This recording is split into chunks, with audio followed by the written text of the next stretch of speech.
my present. Wonderful. All right. Welcome everybody here. We're for the Community Advisory Committee organizational meeting for Caesar Palace Times Square. Thank you everybody for being here. Great to have you and meet you in person. Excellent. Great. So we're going to do a call to order and establishment of quorum to start. Upon the receipt of a completed application in response to the request for application issued pursuant to New York Racing Pari-Mutual Wagering and Breeding Law, Title 2A, the Commission will establish a Community Advisory Committee for each applicant to receive based upon the physical location and proposed gaming facility. Accordingly, we have received an application for a project at 1515 Broadway, Manhattan. The Commission has established a Community Advisory Committee for the applicant for Caesar Palace Times Square. By statute, each Community Advisory Committee is to consist of appointees made by the Governor, the New York City Mayor, the State Senator, the State Assembly member who represented the district where the proposed facility is located, the Borough President where the facility is proposed to be located, and the City Council member representing the district where the facility is proposed to be located. Members of this Community Advisory Committee has been appointed by Governor Kathy Hochul, New York City Mayor Eric Adams, New York State Senator Liz Krueger, New York State Assembly member Tony Simone, Borough President Mark Levine, and New York City Council member Eric Boucher. Pursuant to New York General Construction Law 41, a quorum shall be established by the presence of 4 members. Peter Hatch is here, appointed by Governor Hochul. Thank you. Laura Smith was appointed by the New York City Mayor Adams. Present. Richard Gottfried, appointed by New York Senator Krueger. Yep. Matthew Teig via live stream. He was appointed by the New York State Assembly member Simone. Welcome, Matt. And then Chris Carroll, appointed by Borough President Levine. Present. And Carl Wilson, appointed by New York City Council member Boucher. Present. Wonderful. The presence of a quorum of qualified member is present, thus enabling us to transaction of business. Please note that the committee member Teig is in Vietnam. Bilateral visual and oral communications between our location and Vietnam have been established. As we said, there he is. Welcome, Matt. And he's also on film. So, all right. So some of the things we're going to talk about today all the materials we're going to talk about have been provided to you. Resolution 2501 regarding public access to Community Advisory Committee meetings, along with proposed text. Resolution 2502 regarding administration of Freedom of Information Law by a Community Advisory Committee, along with proposed rule text. A brief introduction and task overview presentation. Proposed template schedule along with a template form to request changes to an application and conduct a final vote. Copy of the Racing Law Section 1321D, which details community advisory committees. So we have everyone here, which is great. So thank you for being here. Consideration of resolutions. Our first resolution is to appoint a chair to the committee. So per New York Racing Pari-Mutual Wagering and Breeding Law 1321D3E7, each community advisory committee at its first meeting shall elect a chair by majority vote. At this time, I'd like to facilitate the process by opening nominations to serve as the chair of this committee. Can I get any nominations for chair? I move to nominate Carl Wilson. Excellent. Any other nominations? Awesome. Can I get a motion to approve Carl Wilson? So moved. Second? Second. Wonderful. And Carl, welcome to chair of this committee. Thank you. You're welcome. We look forward to it. So all in favor to serve as chair of the Caesar Palace Times Square Community Advisory Committee, say aye. Aye. Aye. Awesome. Wonderful. Thank you. Thank you, Matt. All right. So I'm going to tell you a little bit about myself and what we're here for, and then we'll move into the presentation. Okay. My name is Andrea. I'm a project manager with Nice Tech, the entity selected following a public bid to serve as a Community Advisory Committee consultant for the New York State Gaming Commission. Founded over a quarter century ago, Nice Tech is a not-for-profit consulting company with more than 350 full-time employees operating at multiple locations throughout New York State, including New York City. We have extensive experience in task force and steering committee coordination, stakeholder engagement, public meeting facilitation, adherence with New York's open meetings law, and large-scale event planning. So thanks for having us. I want to start by advising the Community Advisory Committee member has been provided a copy of the completed application. Finally, right, Carl? Submitted by Caesar Palace Times Square in response for the request for applications. If anyone needs assistance accessing that material, we can assist with that. But I believe everybody's had an opportunity to receive that. And I also want to note that the redacted application responses have been posted on the Gaming Facilities Location Board's website. So everything's available on the website. All right, so let's move into some business first. So we're going to have to do some resolutions. So it's my understanding that New York State Committee on Open Government has created 2 documents to guide best practices to govern public access to meetings and handling freedom of information requests. Before us are best practice documents adapted from the Open Meetings Law model rules for public bodies and Freedom Information Law model rules for agencies. All members of this Community Advisory Committee have been provided draft documents in advance. I believe the New York State Committee on Open Government documents are clear and straightforward and should be considered and circulated, taking them individually, Open Meetings Law. Can I get a motion to approve Open Meetings Law model rules for public bodies as adapted for the Times Square Caesar Palace Community Advisory Committee? So moved. So moved. Second? Second. Wonderful. All in favor of adopting Open Meetings Law model rules for public bodies? Say aye. Aye. Awesome. Can I also get a motion to adopt the Freedom of Information Law model rules for agency as adapted for the Caesar Palace Times Square Community Advisory Committee? So moved. Second? Thank you. So all in favor of adopting the Freedom of Information Law model rules for agency as adapted by our Community Advisory Committee, say aye. Aye. Wonderful, thank you. So as I talked about in the beginning of the meeting, we're going to take it offline, but we'll talk about scheduling the public meetings. And then also it's important for you to know that, you know, the Community Advisory Committee required by New York State Racing, Pari-Mutual Wagering and Breeding Law needs to conduct no less than 2 hearings. If you feel there's a need for more than 2, let us know, but by law, we need to commit to 2 public hearings. And I expect those events will allow the members of the public the opportunity to speak about the proposed project, because that will not be allowed to happen today. Today is just for our business. Awesome. All right, cool. So if we could go to our slideshow, Phil, that'd be amazing.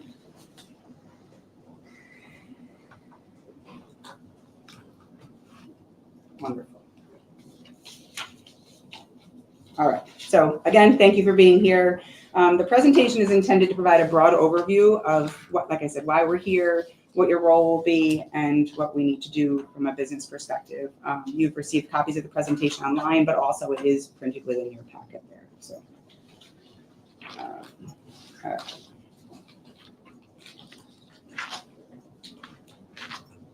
All right, so these are the board members for the gaming facility. So a little bit of background into it. The New York State Constitution was amended in 2012 to allow 7 commercial casinos within the state. 4 of the 7 casinos were established in upstate in 2014 and 2015, following a competitive process very similar to what we're doing today. In 2022, the legislature established a citing process for up to 3 casino licenses, specifically creating a gaming facility location board to issue a request for applications, evaluate applications, and select up to 3 projects for commission licensure.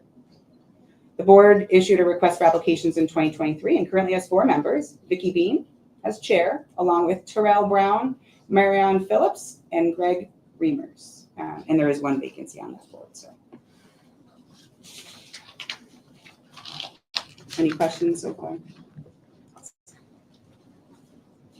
All right, so the Community Advisory Committee statute. So the law requires the creation of a project-specific Community Advisory Committee to determine whether the application should advance to the gaming facility location board for consideration. Each committee is made up of appointees by the elected officials, as you are, representing the physical location of the proposed project.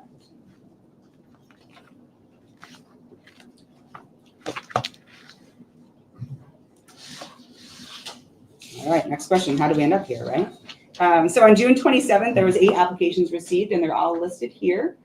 8 community advisory committees have been formed, and you are part of one. Or unless you're Richard and Matthew, you're a part 2. Right? All right. Why are you here? You've been appointed by an appointing authority to serve on the Community Advisory Committee by Caesar Palace, New York City, located at 1515 Broadway, Times Square. And there you can see a picture of all of the applicants and where they are.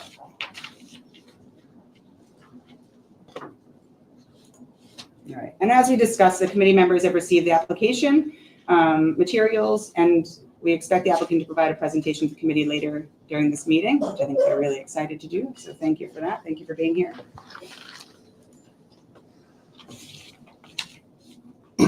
where are we at with the citing process? So if you look, the RFA was issued in January 3rd, 2023. This committee has until September 30th to make a vote. So we have to get those 2 public meetings done, and the vote has to be completed by September 30th. We did ask if there was any room for wiggles there, and there is not. So a big decision to be made by September 30th. Those applications that are approved by the committee will then be evaluated by the board via statutory criteria. And the board expects to announce its selections by December 1st, followed by commission license consideration by the end of the year. Any questions on any of that?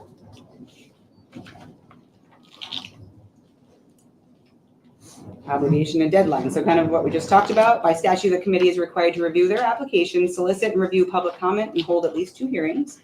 And then again, the CAC must vote by September 30th with a 2/3 majority. And then at that point, it will advance to the gaming facility location board. A failure to hold a vote by September 30th will be deemed a rejection. So reiterating the important parts. All right, what's your duties? What do you have to do, right? So today we've already checked one off your list. You're going to vote for a chair. We did that. You've had the opportunity to review the application. You'll have continued time to do that. You're requested to attend hearings and meetings and review public comments, and also vote in a public meeting before September 30th. With that being said, for the Caesar Palace Times Square application to advance to the gaming facility location board for consideration, 4 committee members must vote in the affirmative. You're going to hear that as a very common theme here today. Application changes. So you do have the opportunity to request application changes. Important to think about, one, we have the September 30th deadline. The complexity of the request should be considered, and also, oh, we lost Matt. Just 1 second.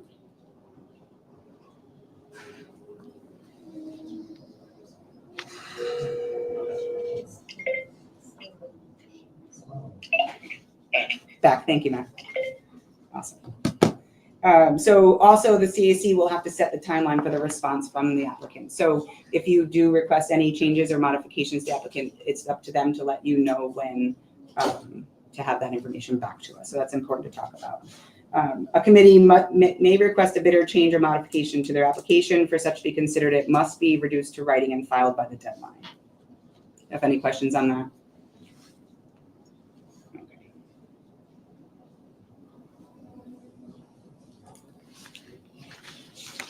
How do we advance an application? So in order to advance the application, the committee must notify the Gaming Facility Location Board of such an unconditional affirmative vote by the deadline. All materials upon which the affirmative decision is based is required to be delivered to the board, with members of the CAC concurring in a positive determination signing that title page of such material. So we'll talk about that when we get closer to that. The purposes of advancing an application to the Gaming Facility Board, this community advisory committee must realize 4 affirmative member votes. So again, 4 people need to say yes to move it forward.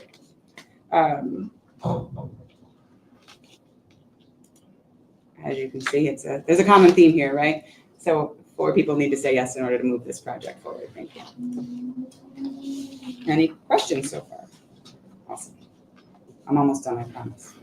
All right, so next up, the schedule. So you look at the schedule, we are on a tight deadline, right? But also this was a proposed schedule, and we understand that having a public hearing by the 1st is actually not possible for this committee because Matthew's not back until the 7th. So we'd like to give him the opportunity to not only stay on the phone, but also come back come back and join us for those. So just so you know, that won't be scheduled. You there, Matt? Yes, I am. Awesome. Just for the best of health. No worries, I'm here for it. Thank you. All right, so with that being said, this is a proposed schedule for the committee's consideration, including the 2 meetings and 2 hearings as required by statute. This proposed schedule is not definitive. Like we said, we can change this. There's also some flexibility to the public hearing schedules. I think we've talked about that, where you could do 2 in one day, or we could do a morning session, an evening session. Really, there's a lot of flexibility with those scheduling, so we can take that offline and talk about that. But this is just an example of a schedule if preferred. But again, we just need to set it between now and September 30th. So we'll make that work, right? So just hoping everybody can have a little flexibility in their schedule with the tight timeline. Public comments. So members of the public comments, they've been given an email. So the email is listed here as Caesar Times Square public comment at nicetech.com. So any public comment can be sent to that email.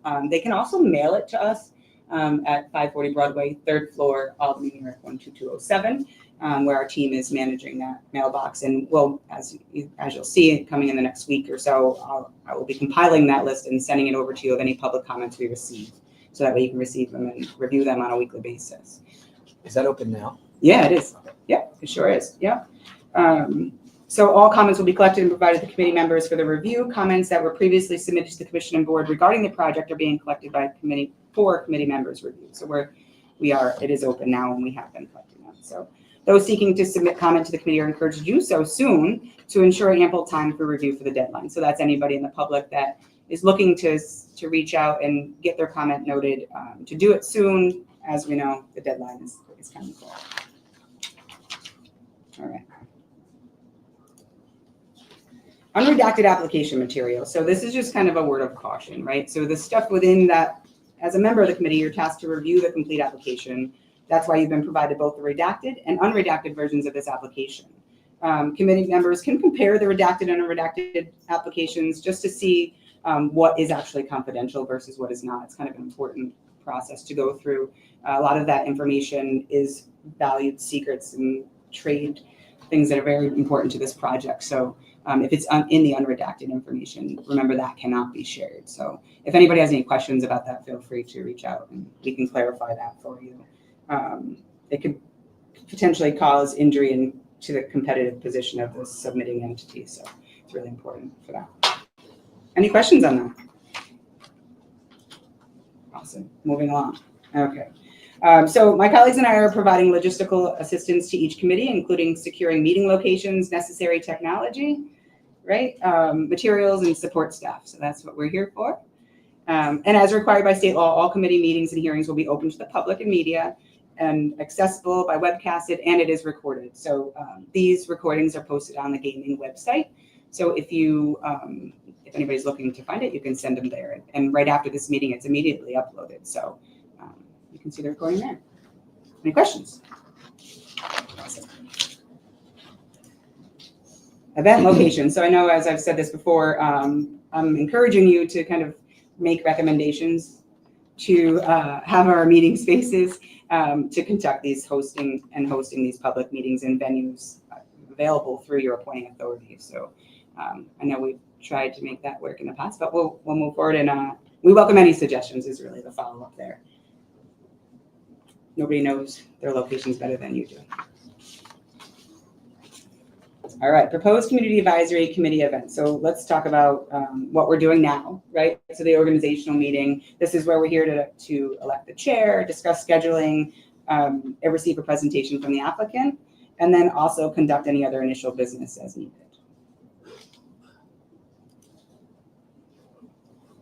Doing today. Hearings. So public hearings, we'll probably have some questions on that, but committees must hold at least 2 public hearings to receive comment from the community, and the hearings should be scheduled at convenient times at appropriate durations and at locations adequate size and scope.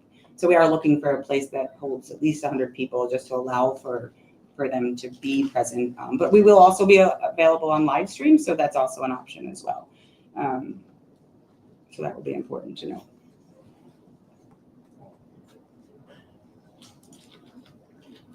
And then the final vote, remember the final vote will be in public as well I'm going to say it again, right? For the Caesar Palace Times Square application to advance to the gaming facility location board for consideration, 4 of you need to vote in the affirmative. All right. All right, so language access. So this is something I think I've reached out to everyone, kind of requested what your options are for language. So what we're kind of looking at is having materials available to people online in multiple languages, so that way everyone has access and can have adequate translation services. So members of the public will be able to request induction loop devices and language translation services too. So if anybody there needs those, the only thing we're going to request is once we post the public meeting, give us some notice. Hopefully the public can email us, reach out to us, and we can make sure that we have adequate materials and opportunity for them. ASL If needed, we could have somebody there, but most likely we will probably work on a translation in a written form, some sort. But if you feel that you need somebody there in person, just let us know and we'll make the accommodations.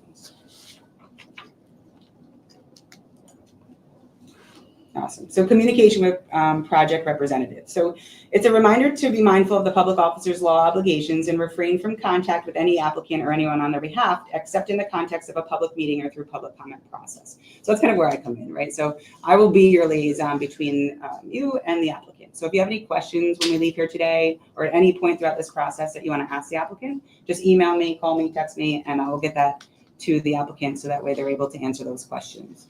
And then again, the only thing I say is just make sure you copy the entire committee on that, because that way it allows transparency and everybody knows what we're asking, right? We're going to ask the same questions, and then I will also provide the answers back to everybody. So any questions for that? Awesome. All right, ethics. Accordingly, committee members should avail themselves of all applicable ethics laws, rules, and guidelines. There is a resource listed within this PowerPoint online if you want to review it, and committee members should consult with their appointing authorities regarding any additional ethics training or guidance you might need during this process. We're getting to the end. All right, again, here's some more resources for you to go through, the open meetings law, public officers law, racing law, records retention, anything like that. And also, if you have any questions regarding any of these, please feel free to reach out to me. A couple more websites available here: the New York State Gaming Board, location board, application material, the redacted material that's listed. So everything's listed right there online. And again, if anybody has any questions, this is our consultant team, the address, telephone number, the main line. Really, I'm your direct line of contact. So just feel free to reach out to me with any questions that you have. All right, so we're going to get to the good part, right? Now that our work is done for now. I'd like Caesars to provide a content overview of the project. For those in attendance today, the purpose of this overview is to simply provide a community advisory committees with a high-level explanation of the proposed project. I don't expect it to be interactive by our fellow committee members, and certainly no question from the public will be entertained at this time. With that being said, there is a question and answers portion at the end, so feel free to ask questions, and really, if you want to ask questions during the presentations, if you're comfortable with that, just let us know. That's also an option. I also remind everyone that Community Advisory Committee is required by New York State Racing, Pari Mutual Wagering and Breeding Law to conduct no less than 2 public hearings, and we'll talk about that. So also reminder, committee members have access to confidential trade secret information contained in the application materials and should not be discussed in an open meeting. Members should be cautious in their use of such confidential information. This, however, is all public information, and so feel free to share. And you're up. Okay, It's you. that's our cue. Good morning. Sorry, Phil, we're gonna move the microphone down. Yeah, can we just, Can I just pass yeah, it? Oh, pass sorry. that down. Thank you. Oops. There you go. Are you still there? This is interesting. Okay, so I'll kick it off, yes? Yes, please. All right, good morning, and thank you for having us here today and for investing so much of your time in this project and the future of New York. No one knows better than we do of the time and effort that goes into reviewing a project like this, and we're appreciative of the opportunity that you're giving us to share with you our vision for Caesars Palace Times Square. We want to begin with introductions of this extraordinary team. I think it's a best-of-class group of true New Yorkers with deep roots in the city and a proven track record on delivering transformative projects throughout New York. I'm Mark Holliday, CEO of SL Green, the largest commercial property owner in Manhattan. For the past 27 years, I've had the pleasure of leading this New York homegrown company. We started in 1997 as a pretty small organization, and today we are unquestionably the dominant player in high-quality New York City commercial real estate. We have done it all in the most responsible way with award-winning improvements to historic landmarks, delivering affordable housing units, embracing ESG values from the very beginning, and improving neighborhoods everywhere we operate. And our leadership team has been together on average more than 20 years, almost 25 years. And we are deeply passionate about what we do at this company, and we are completely committed to this city. As you can see here, over the past quarter century, we've played a role in almost every significant office building in Manhattan.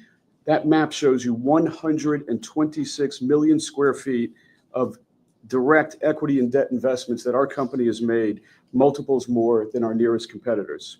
While we are known for our work in East Midtown, we are also one of the largest investors and developers in Times Square and deeply committed to its future. What you don't see here are any properties in Florida, nothing on the West Coast or in Texas, nothing in the Southwest. To us, we use some gaming lingo. We do not hedge our bets when it comes to doing business in what I believe to be, in my heart of hearts, the best city in America and the most diverse, highly educated workforce, most attractive to international tourists and capital flows. And this is where we planted our flag. And nothing says it better than that map. Nobody can put that up there. I'm deeply proud of it. And, we are all in on this city like no one else, no other company that I know. So when New Yorkers thrive and New York thrives, we thrive because our fate is shared with the city. We seek out projects that improve the communities around them. Our development at 1 Vanderbilt Avenue is a perfect example of that. We worked with the city and the state for over a decade to pioneer a new approach to public-private partnership that led to 2 rezonings, one of East Midtown, 1 Vanderbilt Avenue corridor, and these 2 in combination revitalized the entire Grand Central District and East Midtown commercial districts, providing the framework for East Midtown's remarkable recovery and resurgence over the past years. And on the heels of 1 Vanderbilt, there's been a lot of incredible and significant investment that has been unlocked, including and certainly, not to leave out J.P. Morgan's $5 billion plus headquarter development on Park Avenue, a few blocks up on 1 Vanderbilt, which was done under this zoning. The result that we achieved with 1 Vanderbilt is not just the best office building in the country, but importantly, the completion of $220 million in public realm improvements that significantly enhanced the lives of everyday New Yorkers. All you see on this chart here is that SL Green funded and we built on time, on budget, improving public assets in and around Grand Central Terminal, everything from creating ingress and egress for East Side access and a public transit hall and public plazas. And we listened to what the community needed, and we delivered seamlessly by connecting the public and private realms, as you can see on this chart, in a way that blurs the distinction between the public and private realms. It's transit-oriented development at its very best, and it worked out for the betterment of commuters and workers and tourists, and it's a wonderful, wonderful addition to the city. It's also the largest private investment in public realm that was ever made in connection with a development project. The crown jewel is the plaza, where we transformed one of the worst public spaces in New York into one of the best, and along the way, improving safety and attractiveness of the entire area around Grand Central. We designed it, conceived it, built it, we operate it and secure it, and you can walk there any day of the week and you see people out there enjoying a public asset that never before existed. And now 1 Vanderbilt takes its place on the skyline that is recognized around the world, a symbol of New York's progress and resilience. And really, it's a tribute to the historic point top buildings of historic New York. This is kind of our modern interpretation of that. And the acknowledgments we've received from the design and architectural field says we accomplished that. Everything we do is about our respect for the communities in which we serve. From our incredible public space at 1 Vanderbilt, which I just talked about, all the way to Gemma's Dog Run, which we did over at 1 Madison in connection with that project. It is something that has become an amazing asset for residents of that community. And I think most proudly for me is the creation of Food First, which is a nonprofit we founded during the very early stages of pandemic. I did that with Danielle Ballou and a host of my restaurant tenant partners. where we have fed over 1 million meals to food needy, and to this day we continue to respond to first responders in New Yorkers who are fighting food insecurity. We've raised over $8.5 million, and we've decided, with the pandemic over, this will continue to be one of the significant forms of feeding food needy throughout the city, and we're committed to it. So that's brief introduction. Let me now turn it over to Brian Agnew, one of our partners in this journey. Mark, thank you very much. As Mark said, I'm Brian Agnew, Senior Vice President of Corporate Finance, Treasury, and Investor Relations with Caesars Entertainment. We are North America's largest gaming and hospitality company with 53 properties across 18 states, serving 65 million Caesars Rewards customers across the globe. And Caesars Rewards is the #1 gaming loyalty program in the globe. When this downstate process began, we were approached by numerous parties that wanted to partner with us for our brand, Caesars, our flagship brand, our operating experience, and integration into the Caesars Rewards loyalty program. We chose SL Green and Roc Nation as our preferred partners to create a unique destination experience in Times Square. This group combines the largest gaming company in North America with SL Green's extensive experience developing premier real estate in New York, as Mark addressed, and Roc Nation is the preeminent entertainment company in the world. SL Green has a track record for delivering high-quality projects. Mark talked about many of those that have done tremendous things for communities in New York. And Roc Nation, well, they're recognized for their commitment to giving back to New York and their ability to drive world-class entertainment. Caesars, we chose this project for these partners that are here today and are so excited to talk to you about this project. But also, we were so excited because of the location, the heart of Times Square, and its proximity to an immense transit network, and to create a destination that truly embraces New York. As you can see from the map, which is still up on the slide, Caesars operates a diverse set of properties across the United States, and we're very familiar with operating in urban environments, in communities like Las Vegas, New Orleans, Baltimore, Philadelphia, where we prioritize public safety, local hiring, and community engagement. Caesars is well known in New York. We already operate sports betting in the state. As a top 3 player, we currently pay New York State more than $100 million per year in tax revenue currently. The Caesars brand is reserved only for our flagship luxury properties, which is exactly how we are positioning Caesars Palace Times Square.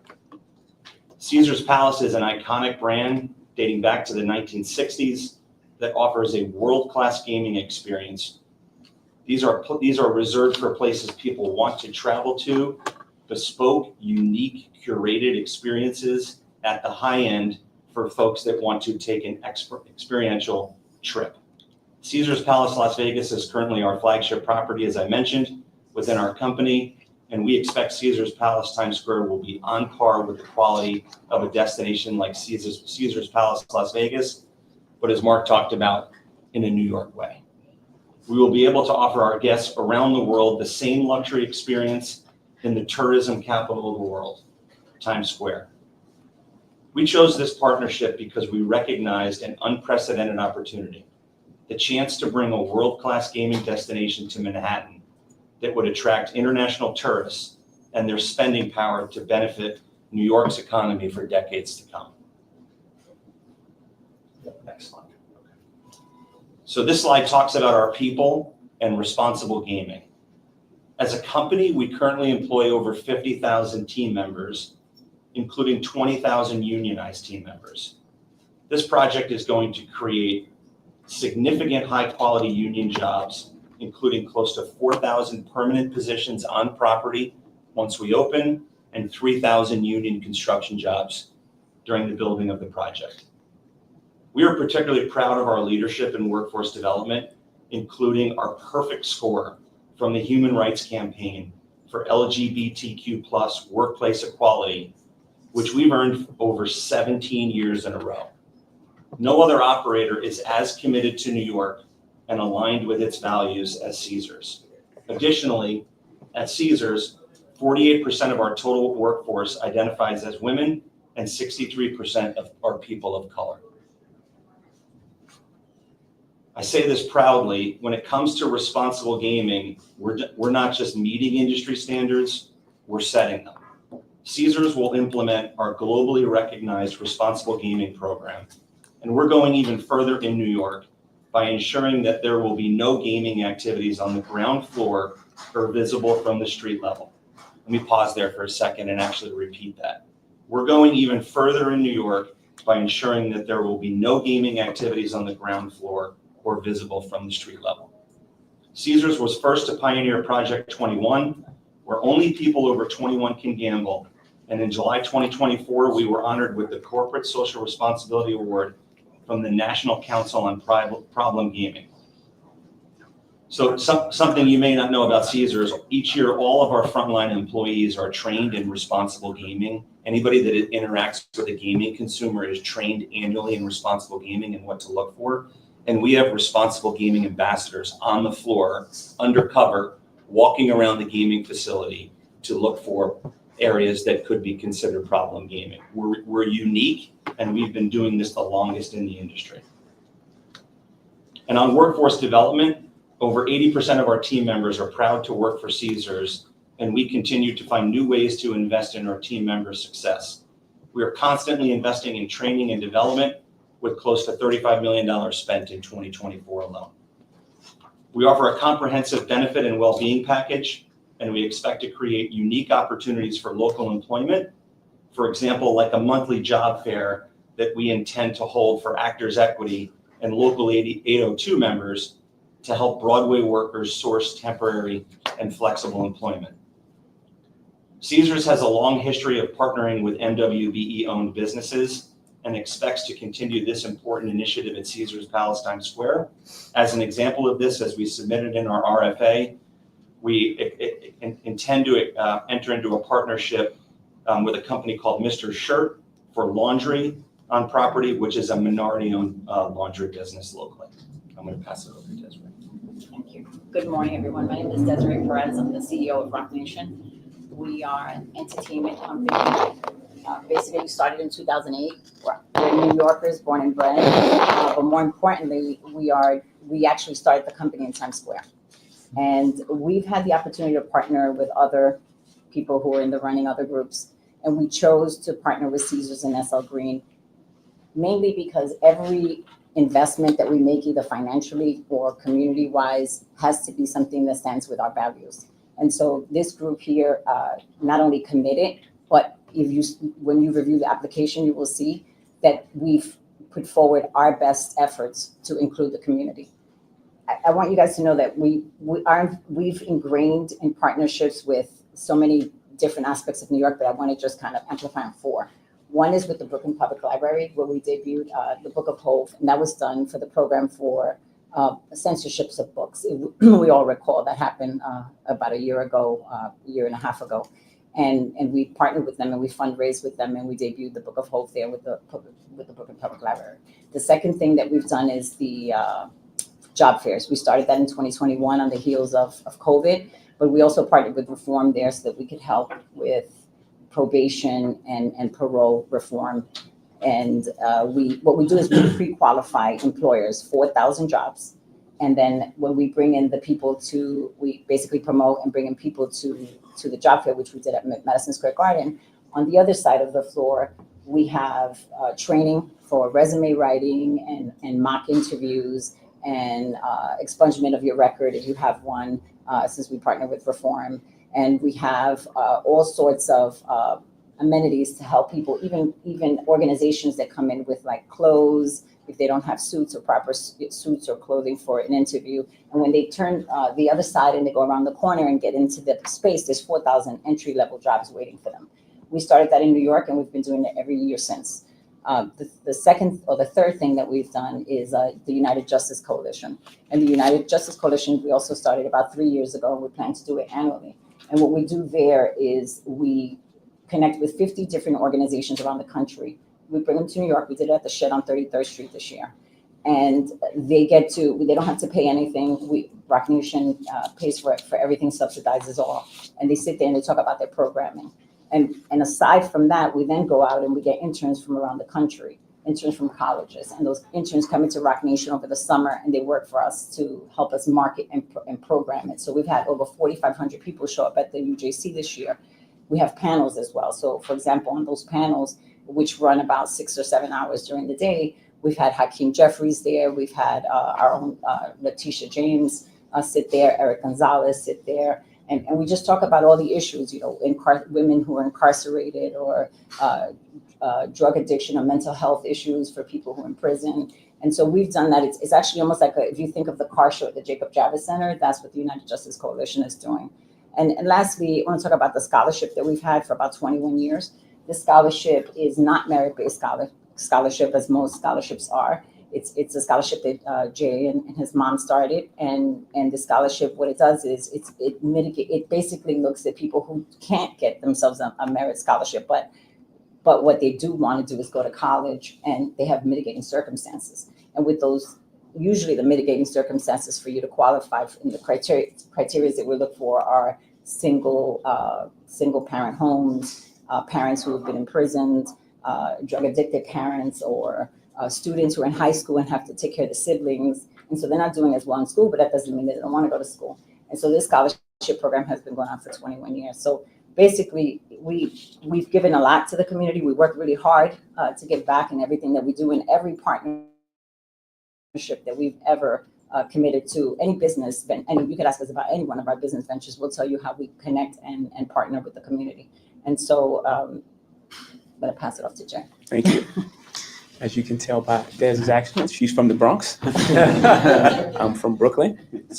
This is what New York really looks like, the programs and things that we've done, and not to highlight what we would like to do with the casino, but something we've been doing 21 years with the scholarship, the job fair. We're 6 years into reform. These are things that we do naturally because it's who we are. So the alignment with Caesars and SL Green, it was important for us that these things are included. Obviously I came up through sports and entertainment, sports too. Mm-hmm. I built my career around entertainment and culture. And again, a homegrown talent from Brooklyn in the Bronx. And, the things that he's built within New York. And in Times Square being the perfect place for us. I think that I'm trying to reserve myself from it's a very good idea. Very good alignment for us to fulfill the promise of Times Square. And it goes beyond gaming for us. If you look at the work that we've done, even with the NFL and how we've presented culture to the NFL, there was never a hip hop artist to headline Super Bowl until we brought that to the forefront. And then I think we brought the NFL their first Emmy in the live sector.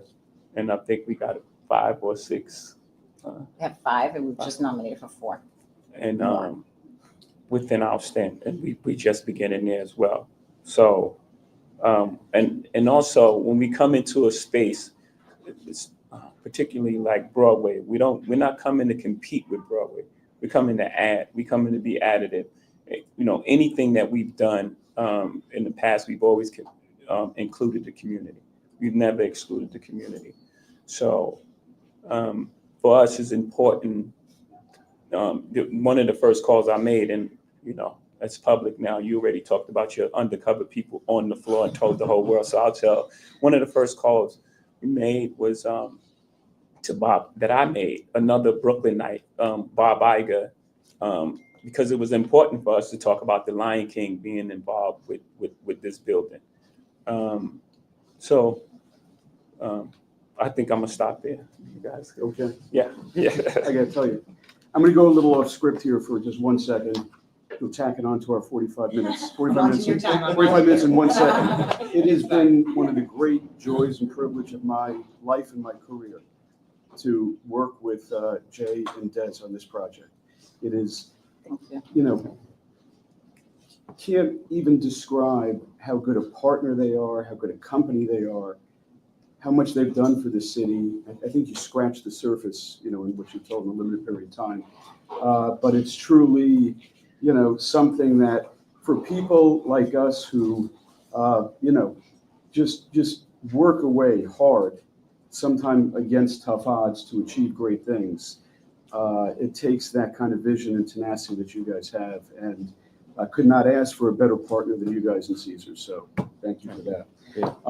I hope you can see by that brief introduction that this is a different kind of team and an exceptional team, and we've come here today to propose a very different kind of investment and an exceptional investment. Times Square is one of New York's irreplaceable assets, the beating heart of Manhattan, a global magnet for tourists, and one of the most iconic places on the planet.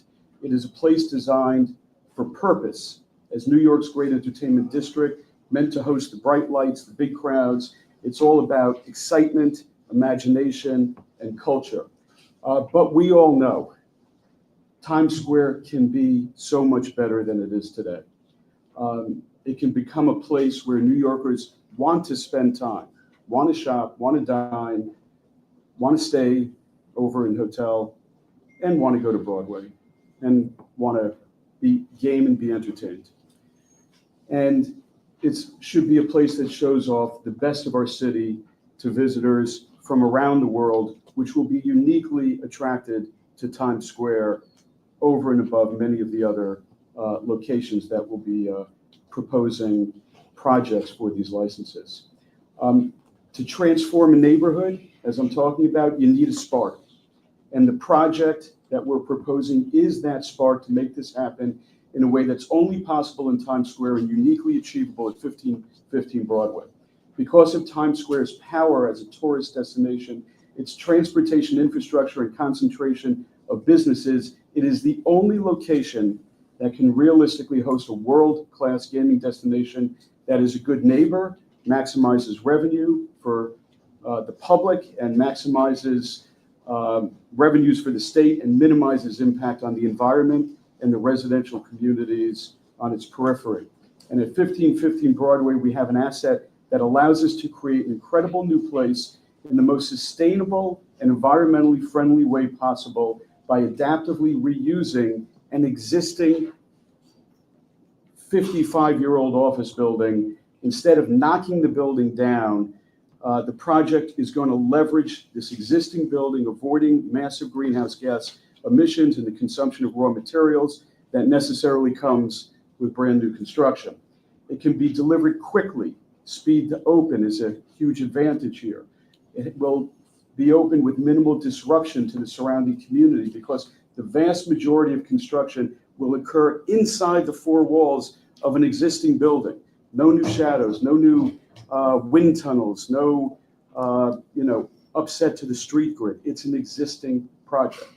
And most importantly, it won't take away from much needed affordable housing or create sprawling new horizontal developments like other casino proposals propose to do.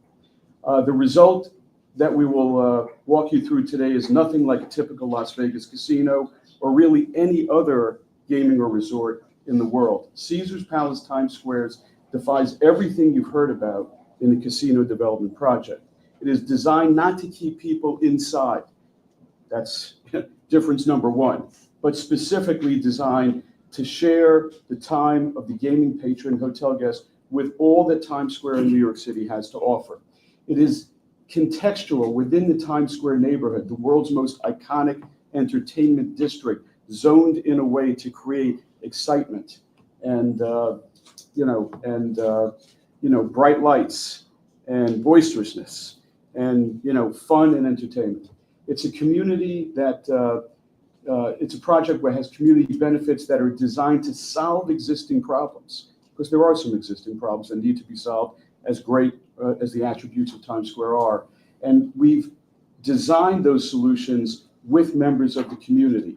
Its ownership reflects the diversity of New York. I think that's fairly clear. And most importantly, the project is supported by a broad and diverse coalition of every kind of local stakeholder, businesses, residents, unions, theater actors, and musicians, and the list goes on. So let me walk you through what we're proposing at 1515 Broadway. Take a look at this axon. It shows you the programming of the project from bottom to top. The first thing you'll notice, as I mentioned, the building exists. And it looks pretty much like this. Other than remassing the podium, the work will be mostly contained within the adaptive reuse by converting the property from its current use as office back to the site's original hotel and entertainment use, the Hotel Astor. At grade along Broadway, we have the Minskoff Theater lobby to the south, the casino lobby to the north, and in between, we're working with Pace Gallery to create an interactive digital art experience, open and free to the public. Importantly, there will be no gaming on the first floor, to kind of echo what Brian had said, to promote responsible gaming. People coming here will be coming intentionally as a destination and not impulsively drawn in. On the floors above the grade, we have gaming floors, several restaurants, an abundance of outdoor space, 992 bespoke hotel rooms. And at the very top, we will open an amenity to the facility, Summit Times Square, which is a westward counterpoint to the world-renowned Summit One Vanderbilt, which we have developed on top of One Vanderbilt. And if we are granted this gaming license, there is an agreement for the Lion King to move out of its existing premises during construction, move back into a brand new Minskoff Theater in the lower level of the building upon completion of the construction. Caesar's Palace Times Square fits into the Times Square district like a glove. And we are doing it in a way that is tasteful and a great neighbor to those around us, like One Times Square, where the ball drops, and 1501 Broadway, I think also known as Paramount Theater, Paramount Building, immediately adjacent buildings, but also staunch supporters of the project in the city known for NIMBYism. Gaming patrons will enter off Broadway into an incredibly elegant and dynamic lobby. We took great pains to design this with our architects KPF and with Caesars to come up with kind of a new approach that synthesizes Caesars, very recognizable and worldwide style with what's true and endemic to New York. Coming around the corner on 45th Street, we have a beautiful entrance to the hotel, Caesar's Palace Hotel, adjacent to the reimagined Schubert Alley. This alley has been underlit and underwelcoming for years and will now be a great public space in Times Square for theater goers and visitors to enjoy.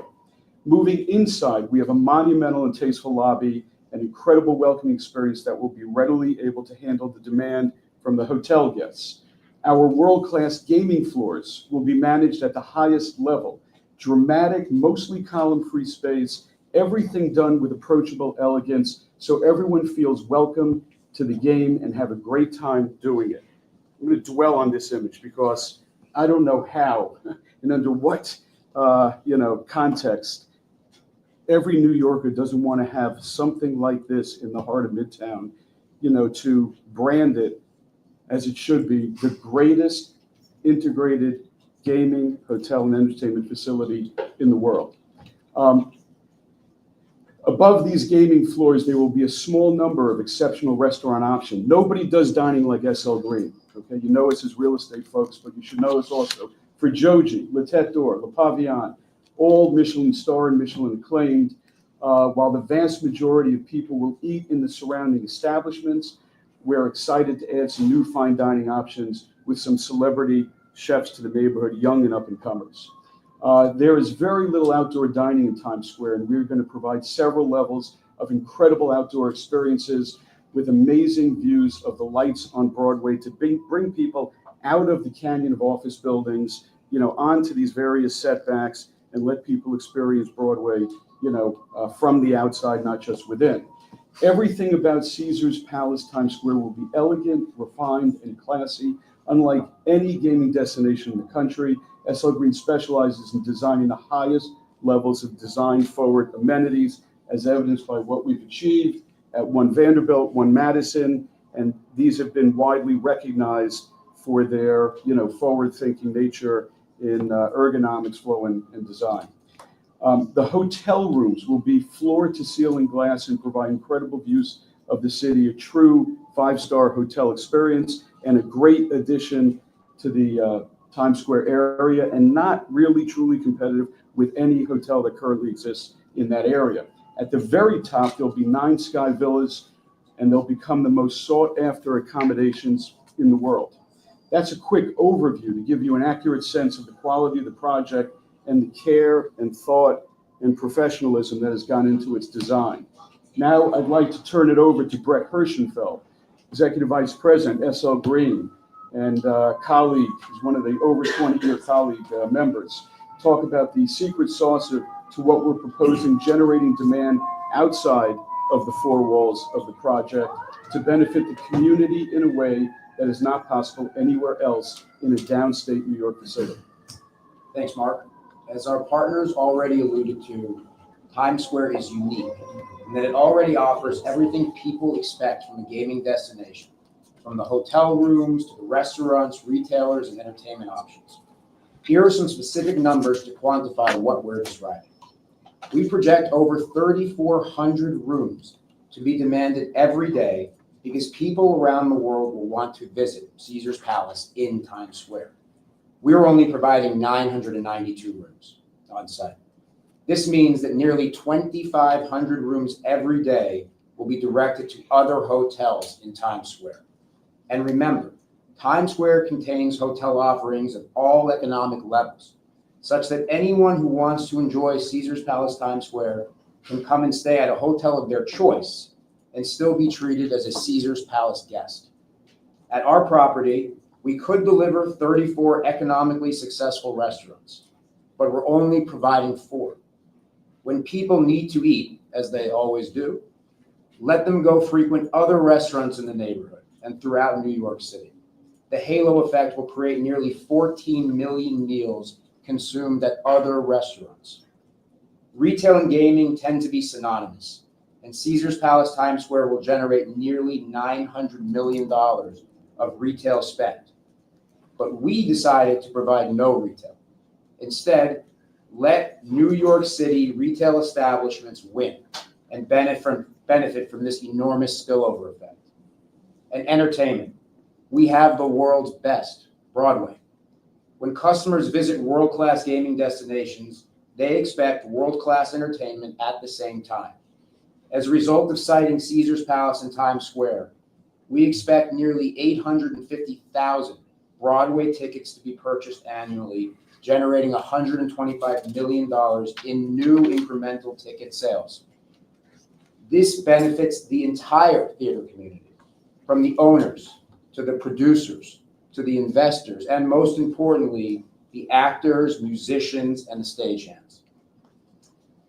We spent 4 years speaking to our neighboring businesses, learning from them, and presenting the economic impact our project will have on their successes. This map reflects just a sample of some of the businesses within a 3-minute walk of our property that exclusively support Caesars Palace Times Square. We have over 200 of them. No other bid has close to this level of neighboring business support, and it's a testament to the halo effect force multiplier that these businesses know is coming their way. Right? Thanks, Brett.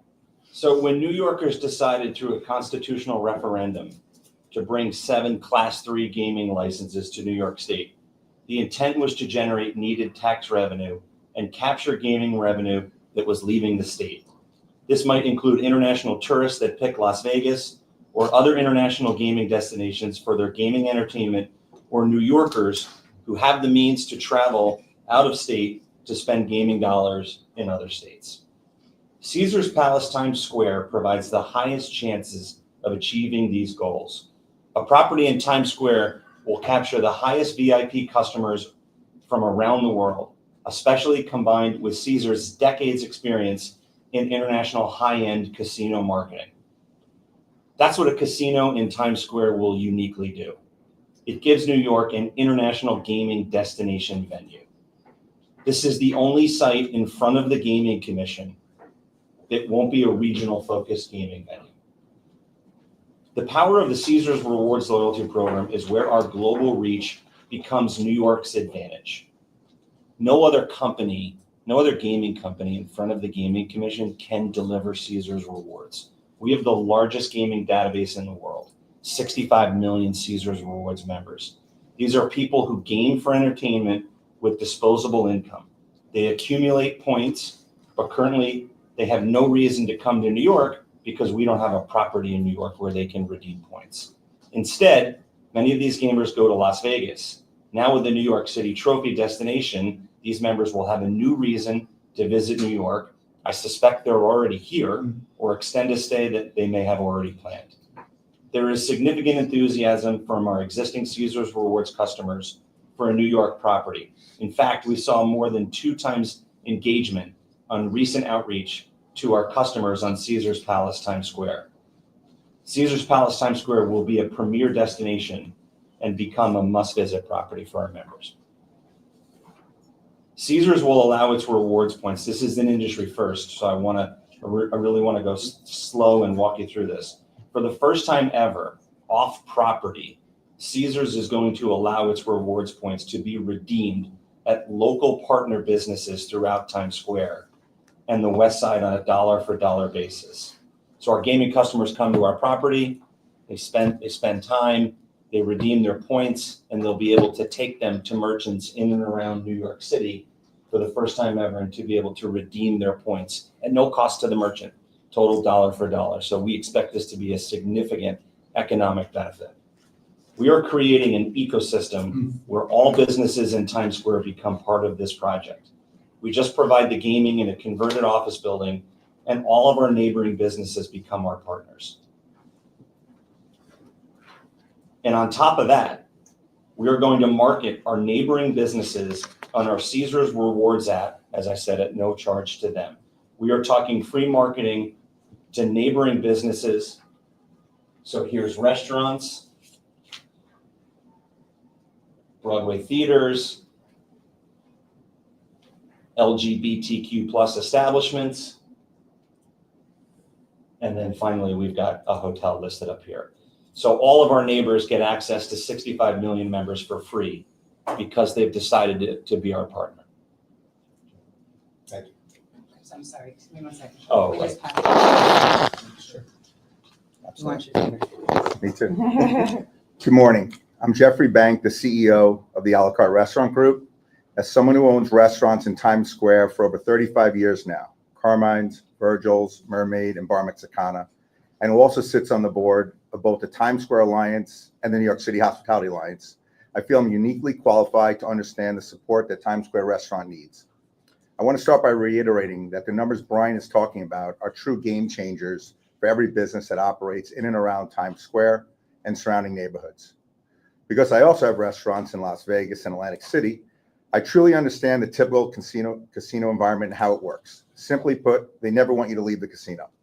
However, this particular Caesars Casino flips that playbook. It's going to drive dining to local independent restaurants through its reward program, providing a much needed boost to our economy. I've watched all the other presentations, and I believe a lot of them are overselling and overemphasizing their celebrity chef component. New York City has no shortage of celebrity chefs. What the other proposals are missing is what Caesars brings to the table. Access to 65 million reward members, which Caesars for the first time is opening up to local mom and pop restaurants to provide a projected 13.9 million meals annually. For the restaurants that have been struggling to survive in Times Square since the pandemic, Caesars is literally the lifeline that they badly need. Over 200 local restaurants have so far signed up to accept the Caesars Reward Program. I'm only asked one question: how soon? When will they open? We need the help. The TV chefs are fine. The small independent restaurants are not. The mom and pops need the support that only 65 million Caesars Reward members can bring. For that reason, I'm all in on this project.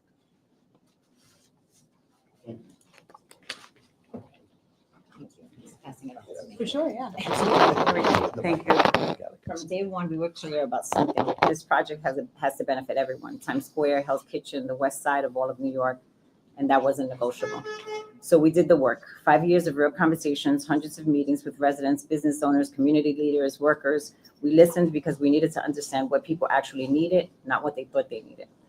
I want to point out that community in particular that we have invested a lot of time in, and I actually have a meeting there this afternoon, is Manhattan Plaza. We understood that they were felt that they would be the most affected. I mean, I know that everyone, says that they are, but I know that Manhattan Plaza has serious concerns.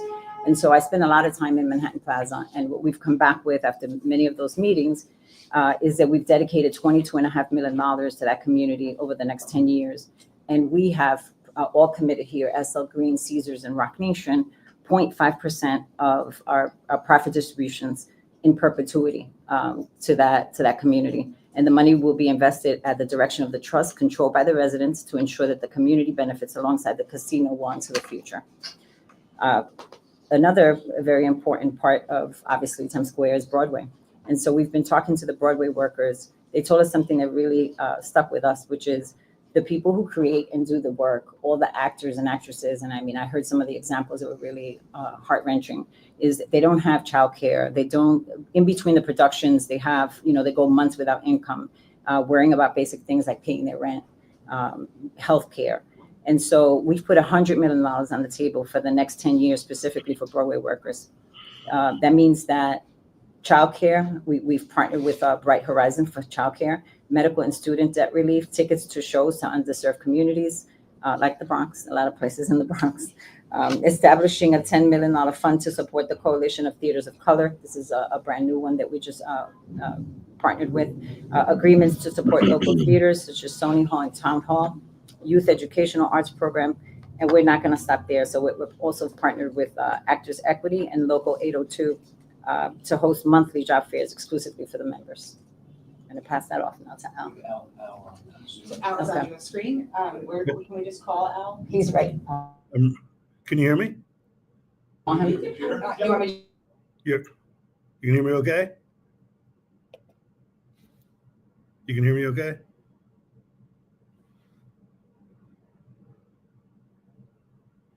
Hello. Can y'all hear me okay?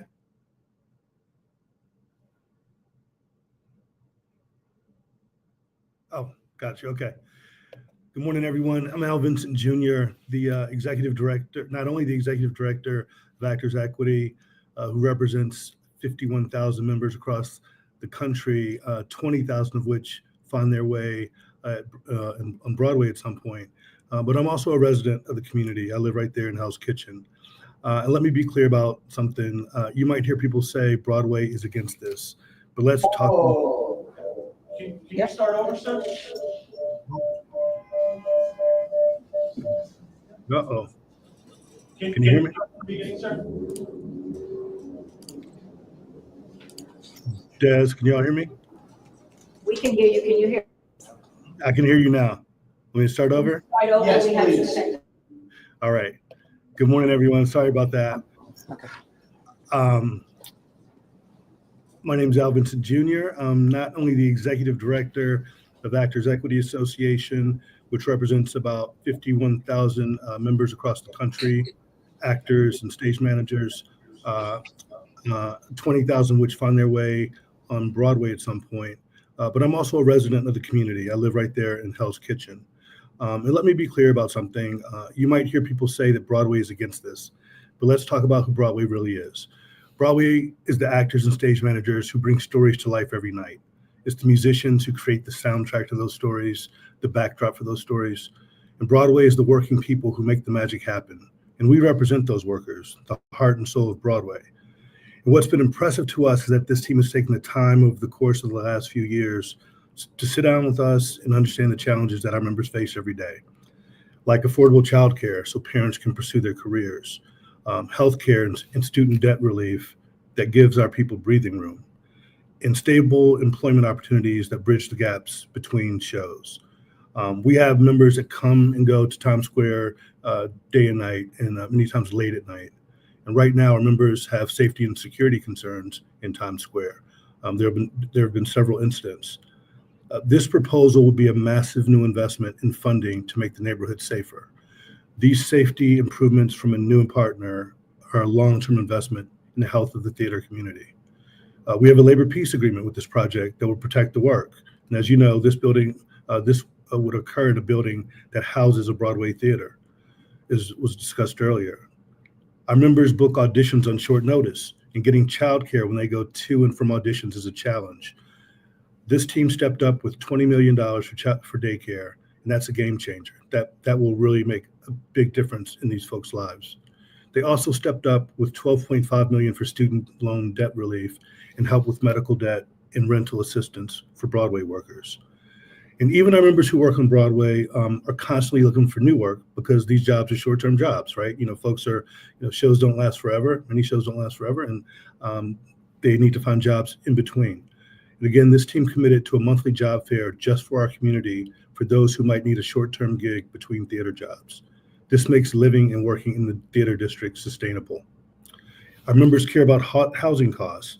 This is the only proposal that cannot otherwise be for permanent housing. By using existing office space, it's not taking away land that could be used to solve the city's housing crisis.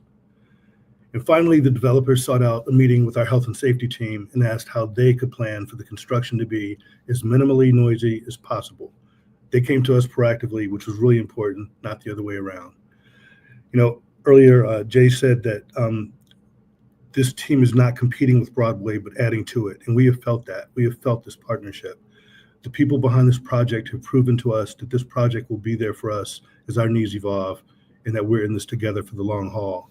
And that's why we're here in support, because we know we have a partner who will always be there. When people talk about what Broadway wants, they need to remember who we are. We're the ones singing the songs, telling the stories, bringing the performances to life. We are Broadway, and this project supports the people who make Broadway possible. Thank you. We are at time. Are you comfortable with listening to the remainder of it? It looks like it's about. We're beginning to wrap. Wonderful. Thank you. We're very close. Thank you so much. Thank you, Al, for all that you do for Broadway labor. As we mentioned earlier, we have spent over 4 years and 1,000+ meetings engaging with community members in Times Square and Hell's Kitchen to understand the challenges they face every day. From basic infrastructure needs to supporting the workers who make Times Square special, like those Al represents. To help address those needs, we developed the $250 million community investment plan, the largest private commitment to neighborhood improvement in Times Square's history. These aren't feel-good gestures.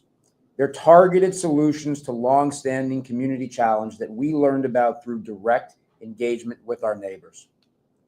Take healthcare access, for example. We're investing $5 million in Callan Lord, the global leader in LGBTQ+ healthcare, to continue to advance their mission of providing comprehensive, culturally competent care for LGBTQ+ individuals, regardless of their ability to pay. In addition to funding, SL Green will provide the full complement of our real estate services and expertise to Callan Lord to bring the Center for Excellence in Sexual Health to Hell's Kitchen. This new center will be modeled after the highly successful Dean Street Clinic in London, whose service delivery model is globally regarded as the gold standard in compassionate care. Our partnership with Callan Lord will allow the organization to remain on the very cusp of innovation in community health. Then there's basic public infrastructure improvements in Times Square that tourists and locals alike desperately need: public restrooms. We've partnered with Jamestown, the owner of One Times Square, the site where the ball drops on New Year's Eve and the entire world watches Times Square. One Times Square is currently undergoing a $500 million conversion from an office building into a ticketed modern-day welcome center for Times Square. Within their project, they'll have new tourist attractions like a Times Square museum, an observation deck, a wedding chapel, interactive experiences, and an entire floor of bathrooms accessible to only their ticketed customers. Once we learned these bathrooms were coming to Times Square, we knew that we could do our part to help expand bathroom access within Manhattan's densest commercial district. We've made a deal with Jamestown to purchase a certain amount of tickets every year, such that One Times Square's 33 privately funded and privately maintained bathrooms will now become accessible to the public at no charge should Caesars Palace Times Square receive a gaming license. And during a town hall with Manhattan Plaza, the largest affordable housing building on the west side of Manhattan, we heard about the need for improved emergency access. In fact, they asked us to build a new hospital on the west side to improve emergency responsiveness. We never forgot that request. And when we learned about ambucycles and their rapid emergency response success in Tel Aviv, we recognized we could bring this solution to New York for the first time and save lives. These ambucycles allow EMS professionals to reach emergencies and treat on-site in under 3 minutes. For comparison, the current average emergency response time in Midtown is over 12 minutes. And when we're talking about heart attacks, overdoses, allergic reactions, and trauma, saving 10 minutes means saving lives. These are just a few highlights. Our full community benefits package addresses sanitation, streetscape beautification, tree planting, and cultural programming, among others. I'm happy to discuss any specific element during our Q&A. Before we wrap up community benefits, one thing we heard from our friends in labor is the difficulty their members face in accessing affordable housing. I'm going to turn it over to Chris Kohler to share her union's thoughts. Good morning. Good morning. It's my privilege to be here. As Brett said, I'm Chris Kohler, and I'm here representing the 17,000 members of the Mason Tenders District Council, which includes the 10,000 members of Labor's Local 79, the majority of whom live in the 5 boroughs and build New York City from the ground up. As a representative of hardworking union laborers, we could support every gaming project, but I want to be crystal clear about what may be the most important reason we are in the room to support Caesars Palace Times Square. Our members desperately need affordable housing, and this is the only proposal that doesn't consume vital land that could be used for new homes. This is especially important on limited vacant land in Manhattan. The building already exists as an office building in a commercial district that is not an appropriate location for housing. Every other proposal sits on vacant land far from Times Square that could and should become housing for working families. Thank you, Chris. But above all, in every community conversation we had, it was clear that safety and security were our neighbors' top priorities. So when we started working on how we could help address this concern, we knew we needed the very best expertise available. That's why we enlisted former NYPD Commissioner Bill Bratton to design a comprehensive $81 million public safety initiative. Commissioner Bratton is one of the world's most respected and trusted experts on risk and security issues. Commissioner Bratton led 6 major police agencies, including 2 terms as NYPD Commissioner and the Chief of the LAPD, making him the only person to lead both of America's largest city police forces. He's the architect of modern community policing with a 46-year track record, career focused on reducing crime through neighborhood engagement and strategic reform. Commissioner Bratton pioneered CompStat in New York, a data-driven policing model known as putting cops on the dots that transformed accountability and resource deployment and became the national standard for law enforcement agencies. We want to spend some time walking through the details of our community safety plan now. Thank you, Brett. Good morning, all. During my time as the NYPD Police Commissioner twice, we reduced crime across the city, including significantly in Times Square, with strategies focused on data-driven deployments and public-private partnership. These tried and tested principles are built into the security plan we've developed for Caesars Palace Times Square. Our security plan doesn't just protect our property, it will make the entire Times Square district safer everywhere for everyone, all the time. Our plan features a 24/7 security operation that deploys over 40 professional security personnel daily. That's in addition to the personnel that are already here, including off-duty NYPD supervisors covering 6th to 10th Avenue and from 40th to 53rd Street. We'll have 433 cameras, K9 units, advanced weapons detection, and continuous patrols, setting a new benchmark for urban safety. This plan will be funded 365 days a year for the next 10 years.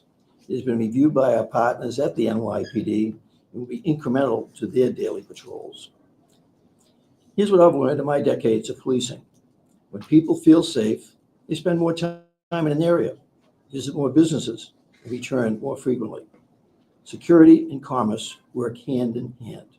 The pedestrian plaza we designed between 1 Vanderbilt and Grand Central has become a destination in and of itself, generating foot traffic for surrounding retailers and restaurants. That's the economic multiplier effect that comprehensive security creates. This is exactly the model of public-private partnership, leveraging state-of-the-art security operations that has made 1 Vanderbilt in the area surrounding Grand Central Terminal consistently outperform its neighborhood in safety. Despite being one of the busiest areas in Midtown, the area around One Vanderbilt has averaged fewer than 12 incidents annually. And notably, there have been no reported major felony arrests or incidents on the property in 2025. The plan we designed for Times Square relies on the same three principles that we employed at One Vanderbilt on a much larger scale: accountability, proactive policing, and neighborhood communication and collaboration. By creating a hyper-local zone for the officers you see on the map, they gain accountability and pride for their location, which they remain in and day out. They have ownership. We're not relying on officers from other locations in New York City to fly in on an in-as-needed basis, only to be gone the next day. It's similar to the 96 police officers I stationed here in 2014 in Times Square. Today, those 96 officers are still here 10 years later.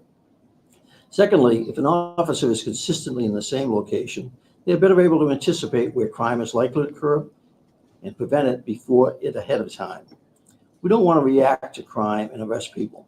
Instead, we want to be present and prevent crimes from occurring to begin with. And third, officers in the same location every single day will encourage communication with residents and local businesses and create a sense of neighborhood, resulting in communication which will further enable proactive policing. I know that firsthand. I walked the beat my first 2 years in Boston, 1970, so I understand that importance of communicating with residents and businesses. We want to bring that proven success to the whole area around Times Square, not just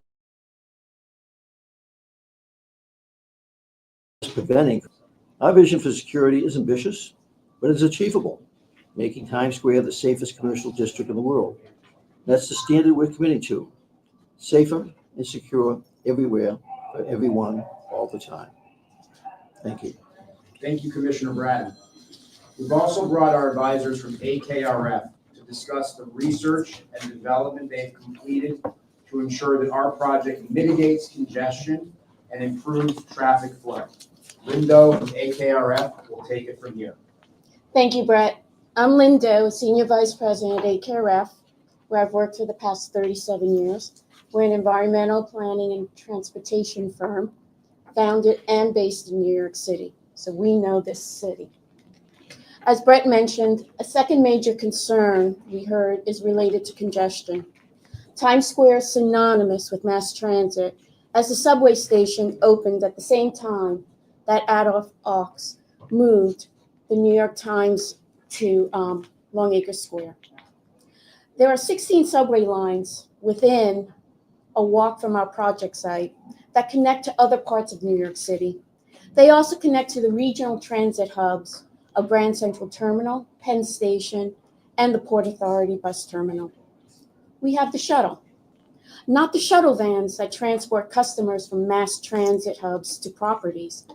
We have the shuttle, as in the train that runs underground from Grand Central to Times Square, transporting millions of riders every year in a matter of minutes. Today, Times Square above ground sees 64 million pedestrians annually. Times Square below ground with its interconnected subway stations sees 125 million passengers annually. The vast majority, 75% of our visitors, will come to Caesars Palace, Times Square, via mass transit. Our visitors are already on Metro North, New Jersey Transit, and the Long Island Railroad. These tri-state population of commuters don't see a problem with taking the subway or walking as a barrier. For the national and international visitors, Times Square is home to 19,000 hotel rooms.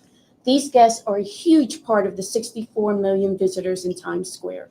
Our tourist guests are already walking around Midtown and are already in Times Square. Walking, as so many people do in Midtown, is a form of transit, and mass transit, like Times Square, is part of the fabric of New York City. Before I describe our multi-pronged congestion mitigation strategy, it's really important to understand that our peak hours do not overlap with peak congestion, which occurs during the morning and late afternoon commuter rushes. Most of our visitors will arrive in the evenings and on the weekends when Times Square is less crowded with commuter volume. For the 25% guests who are driving to Times Square, here's how we plan on minimizing their effects. Our vehicular traffic mitigation plan is formed by actual surveys and real-time data collection, not estimates. As we developed our plan, we listened to the community. Our data shows that some folks will inevitably drive, and some folks will take rideshare. We made the decision early on to eliminate 336 of the existing on-site parking spaces at 1515 Broadway, and instead are going to utilize a dedicated garage located outside of the Bow Tie, which you could see in the north at 810 7th Avenue. For those who simply, and for those who want to use vehicles for hire, we're partnering with rideshare apps to geofence the Bow Tie during peak demand hours so that those pickups and drop-offs occur at designated locations outside of the Bow Tie Center. For those who simply want to hail a traditional yellow cab, those taxis are already in the Times Square today. In fact, 53% of the traffic in Times Square are taxis dropping off or waiting to pick up fares. At peak demand, our guests who are looking for taxis and vehicles for hire will add minimal incremental congestion. Caesars Palace Times Square will not measurably increase congestion in the Bow Tie. However, we have heard loud and clear the community's issue. So we have developed a circulation improvement plan that will bring a material reduction in congestion. We studied traffic flows in and out of the Bow Tie, and through the implementation of specific improvements, and they're holistic, system-wide, they're not piecemeal, that, as shown on this map, involves removing certain turning prohibitions that cause unnecessary circuitous vehicle travel, adding dedicated turning bays to prevent vehicles from blocking travel lanes, and increasing active traffic management. The analysis indicates that our $8 million congestion improvement plan could reduce existing vehicle congestion at the Bow Tie by over 8.5%. That is beyond what our effects, but actually on existing conditions themselves. But that's not all. We're also going to beautify across cross streets leading to Broadway and 7th Avenue with upgraded streetscapes and plaza treatments, encouraging foot traffic from Hell's Kitchen and the surrounding communities, and implement a streetscape and safety project on 8th Avenue between 40th and 52nd Streets to improve traffic flow, bus stop access, and to maintain pedestrian bicycle safety. And in closing, because we are starting by eliminating an existing Times Square commercial building with 4,500 occupants at peak, the increase in guests traveling to and from Caesars Palace Times Square will generate a net of 550 cars per day. It's an increase in total traffic of less than 1%, which is essentially imperceptible. The circulation improvement plan will more than offset that increase and reduce delays felt by the community by more than 20 seconds per vehicle. Thank you. Thank you, Lynn. You can actually Appreciate it. move it. You can put it just in the center. Just leave it in the center. We're going to wrap up right here. So thank you very much, Lynn. Appreciate it. Commissioner Bratner, thank you. And thanks to Chris, Alan, Jeff for their comments earlier in support of what we're trying to do here. And mostly thank you, committee, for listening today to this, extensive and important project. I'm a big fan of the land use review process. I'm maybe one of the few developers that are. I don't know, if Rampy's listening out there, I believe that developers have a responsibility to make sure what they build is great because it could last hundreds of thousands of years. When you're talking about new development, this is not new development, so it's not quite in the same vernacular as what land use review usually reviews, but this is a use that is completely appropriate in the context of the entertainment district within Times Square. The building will be radically improved to become state of the art, and you've heard about all the amazing benefits that the community and businesses and residents stand to gain, as well as the state and New York in general. The voters decided years ago to support 3 gaming licenses downstate and to drive tax revenue and create new entertainment destinations. We now have 3 goals as New Yorkers when trying to figure out where are the best places to land those licenses. You want to put this activity, my opinion, in the most harmonious and compatible place possible in New York State. That is Times Square. To deliver it in a way that benefits as many people as possible and makes the surrounding community better, not worse. And to maximize the revenue that is generated for public transportation and education and everything else that the state will fund with its share of the tax revenues.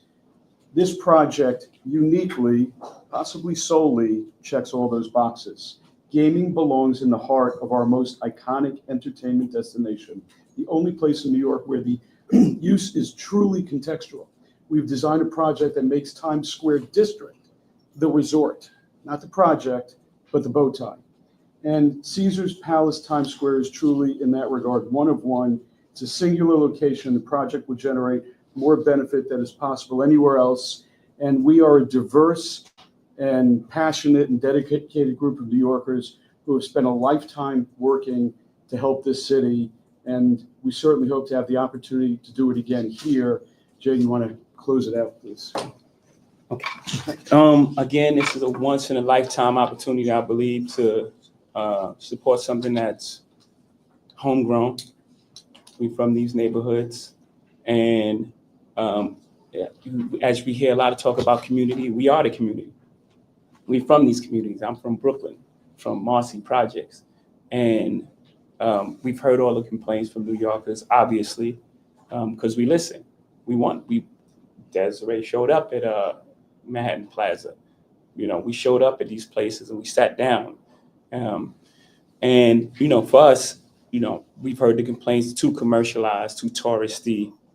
And it's our chance to change the narrative and create something up in all around the world, and how people take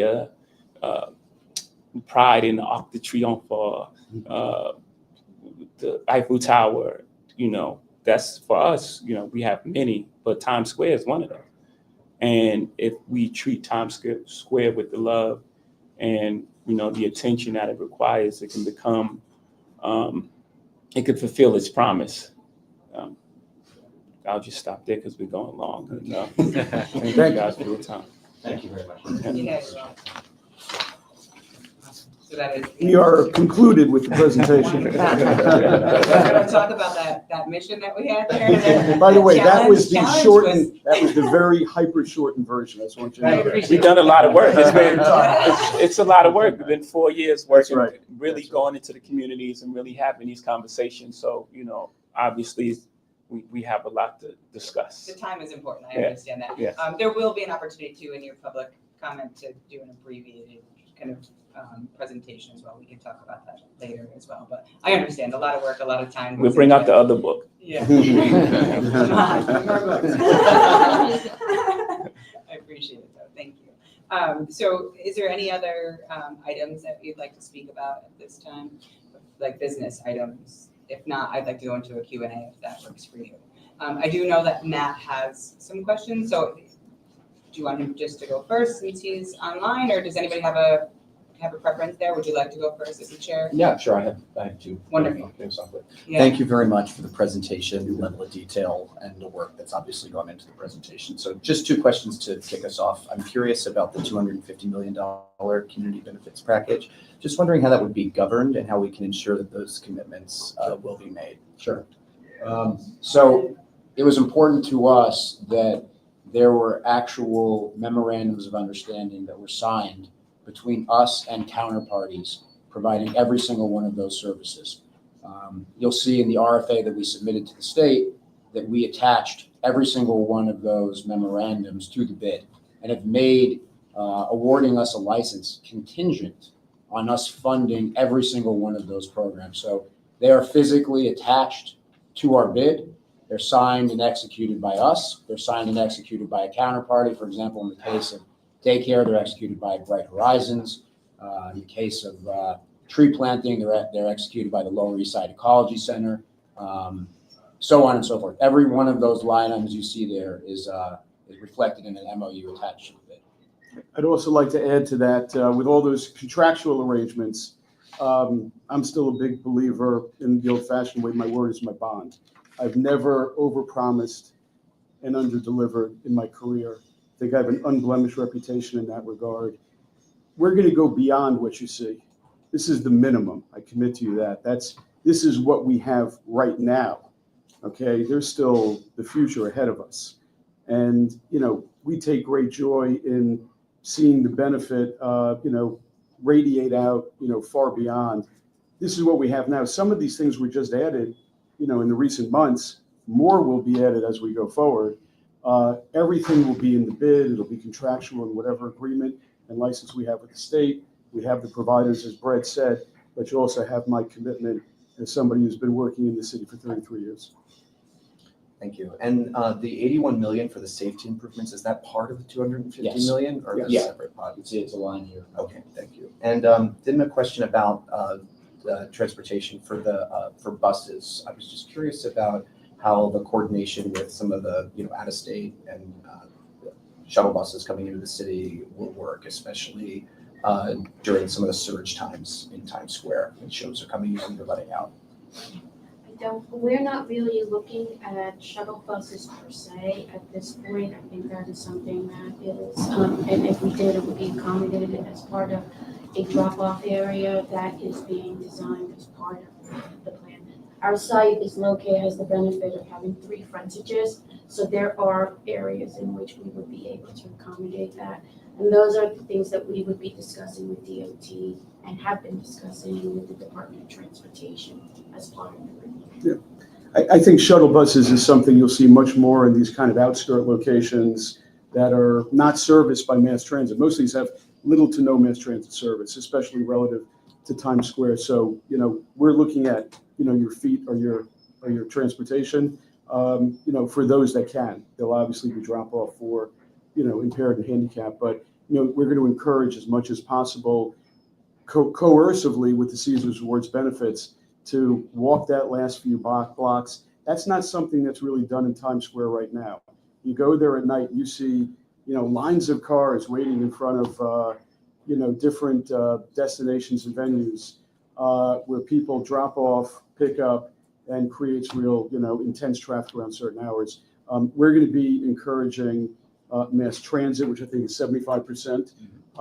So, buses will be, we don't need shuttle buses. We have buses, they are the shuttles. And also pedestrian traffic. We have a garage on site, 500 cars thereabouts. We're decommissioning it. I mean, that was a long conversation with Caesars and they got behind that. They said, we're going to decommission a 500 car park on site, take it off site in a place that we've, identified outside of the bow tie to give some, activity and benefit to another part of the city and have people, walk in or commute in by mass transit. So, shuttle buses, I think, would be mostly reserved for the inaccessible locations that obviously we're not one of. And then I just had one more question about the safety plan, the map that we saw up there. There were, it looked like they had, Times Square Alliance posts that were, well outside of the bid boundaries, like the red shows there. So I'm just wondering, are those, is that in coordination with Midtown North precinct, or how does It's already coordinated with town. We Okay. have 96 offices assigned to this area in that perimeter city, plus the coordination with the alliance. So all of this is all intended to be collaborative. That's the way it works. and that is with existing staffing numbers at the precinct? or with- Understanding that by the time this thing gets built, the evolution, those staffing figures basically, as well as some of the technology. The technology is advancing so rapidly. It's incredible that use of drones, et cetera.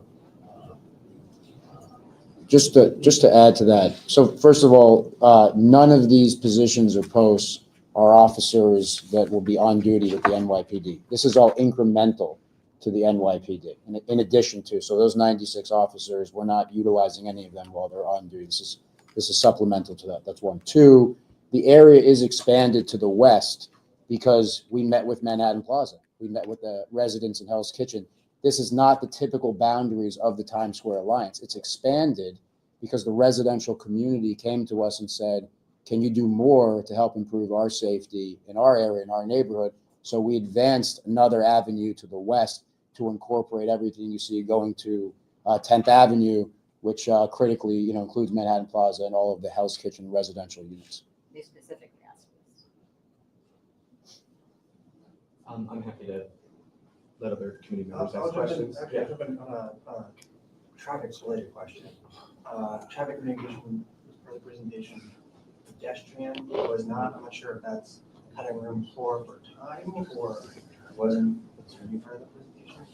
As former, is there like a high level 30-second version of, we have how many million people walking mostly to the impacting the sidewalk, certain intersections you're concerned about? Can you, Back one? can you put it back? Yes, actually to the other map. What we show here is basically how we looked at how people are coming in. We have the commuter rail that captures Grand Central's plan, and the authority most likely that will take the train closer into the circle, the center circle where we say walk only. What we're showing here is that we're anticipating 75% to not be using vehicular or hire taxis or otherwise because we are in such a transit-rich area. Also noting that once you're established in the Times Square as a hotel guest, you are more likely to be traveling and walking or using transit to various destinations.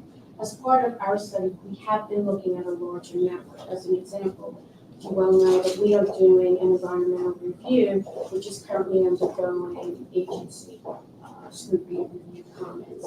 And in it, we are looking at a traffic network that includes 18 intersections scattered throughout, including the off-site parking garage.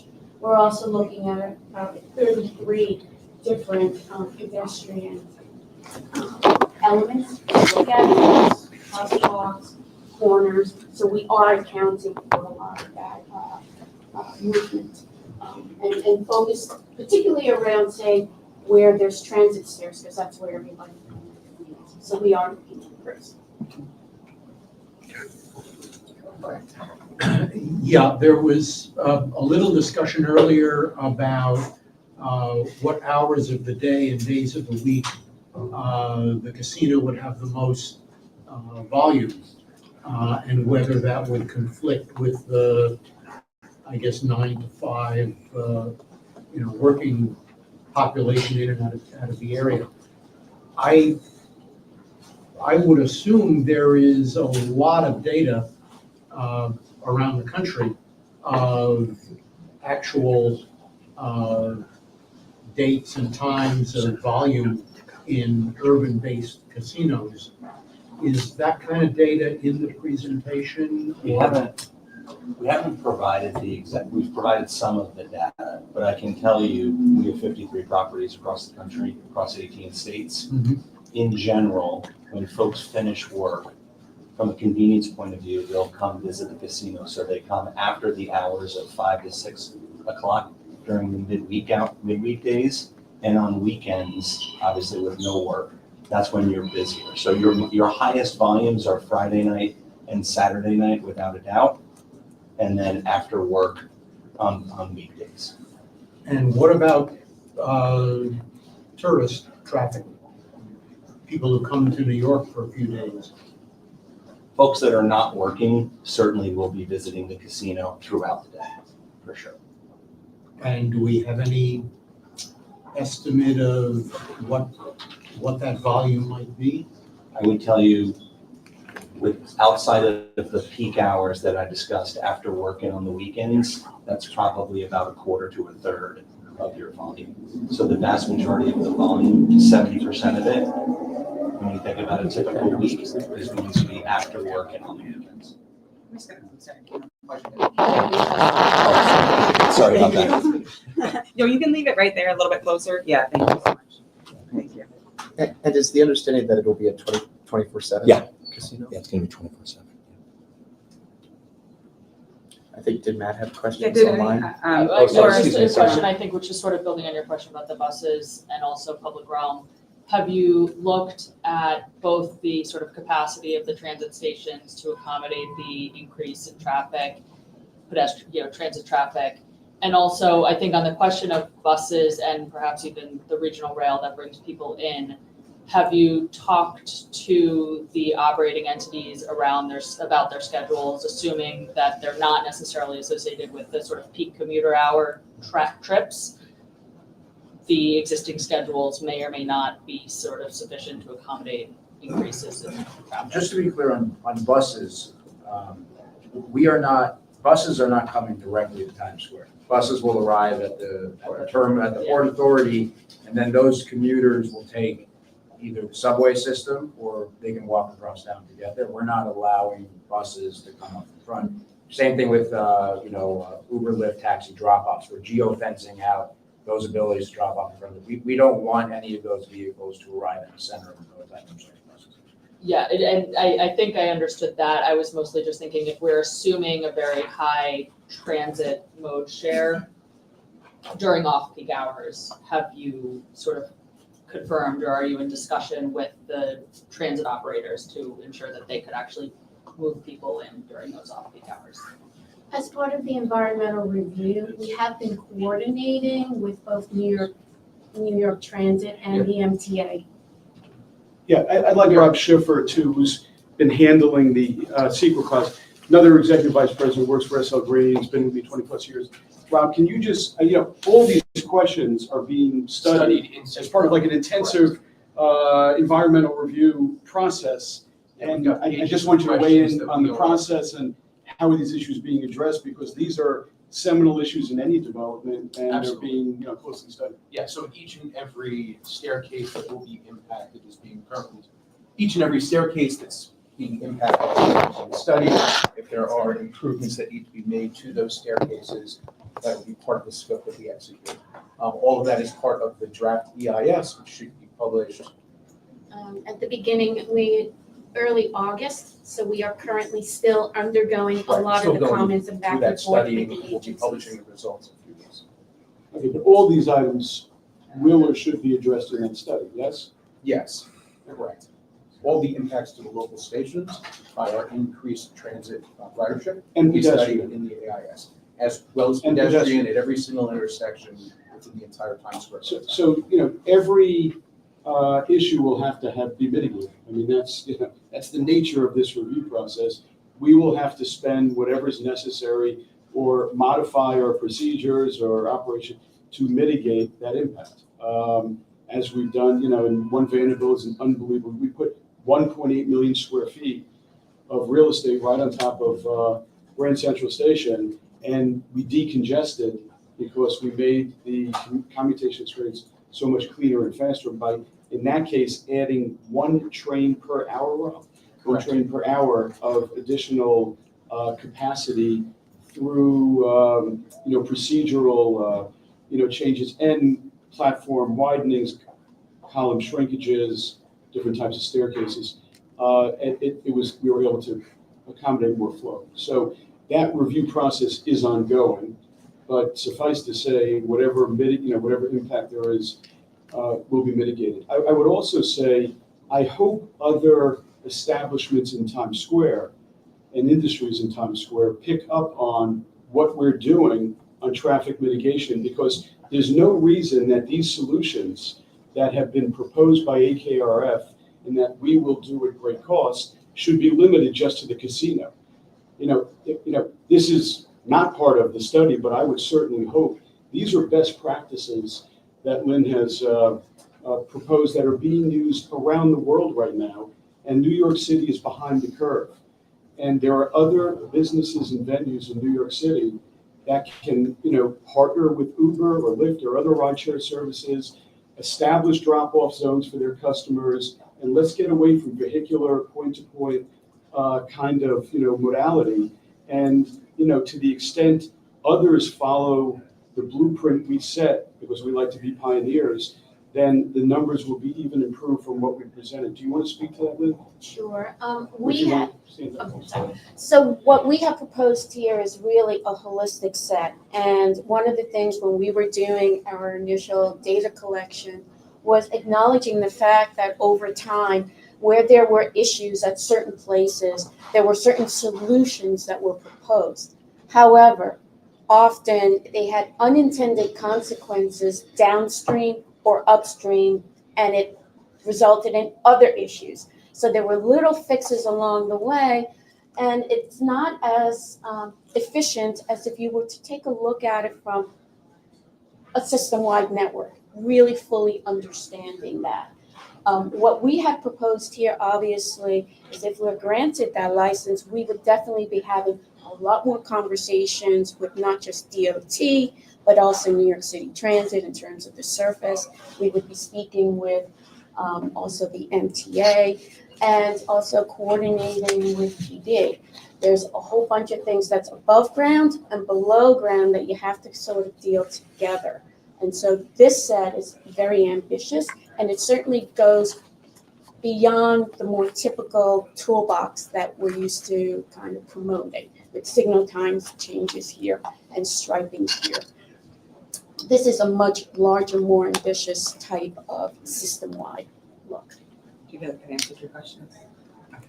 I am going to give, or did you want? And Matt, I think Matt. I just had- want to, yeah, Matt has some questions, so I'm going to call him now, and then we'll allow him to ask his questions.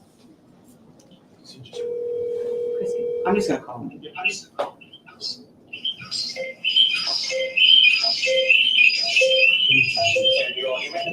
Matt, if you can mute your computer. Wonderful. And then this one, just put that in the mic for us. Just say okay. Go ahead, Matt. As long as you can hear us, go for it. Yep. Can you all hear me? Yes. sir. Okay. Just want to start with public safety. If you could describe the specific enforcement abilities. There was a variety of different types of officers that would be on various blocks. What specific abilities would they have to prevent and enforce the law? It seems that the most common type is listed as Times Square Alliance Public Safety Officer Foot Patrol. If you could talk about the specific duties of each of those. Quite understand the question you asked. Can you repeat that briefly, please? This is Bill Bratton. Well, Matt. What specific abilities would each of the different types of officers listed on this map have to prevent crimes and enforce the law? Okay, effectively, the 40 officers we're talking about are private security officers who would be supervised by NYPD supervisors who would be hired on an overtime basis to oversee them and assist if, in fact, the services of a full-time law enforcement officer were necessary. But these security officers would have a lot of capabilities, training in particular, to deal with a lot of the quality of life issues, which are of great concern in the Times Square area. But there'd be sufficient police personnel involved in supervising to handle actual crime issues. And then you certainly have the very large NYPD police presence there. Then you have the Alliance personnel, the security personnel have been working Times Square for years that will be here. So effectively, you've got a coordinated effort to deal with quality of life concerns, to deal with disturbance of peace concerns, to deal with medical emergencies, and then to deal on occasion when you actually have a crime being committed, it'd be police personnel, both those hired by SL Green as well as existing NYPD personnel. Put the phone back. See if he can hear us. We can hear him. Thank you. Okay, thank you. We discussed, most of my transit questions were addressed. I just wanted clarification. There was a garage mentioned at 810 7th Avenue. Is this a new garage or an expanded garage or just using the existing facility?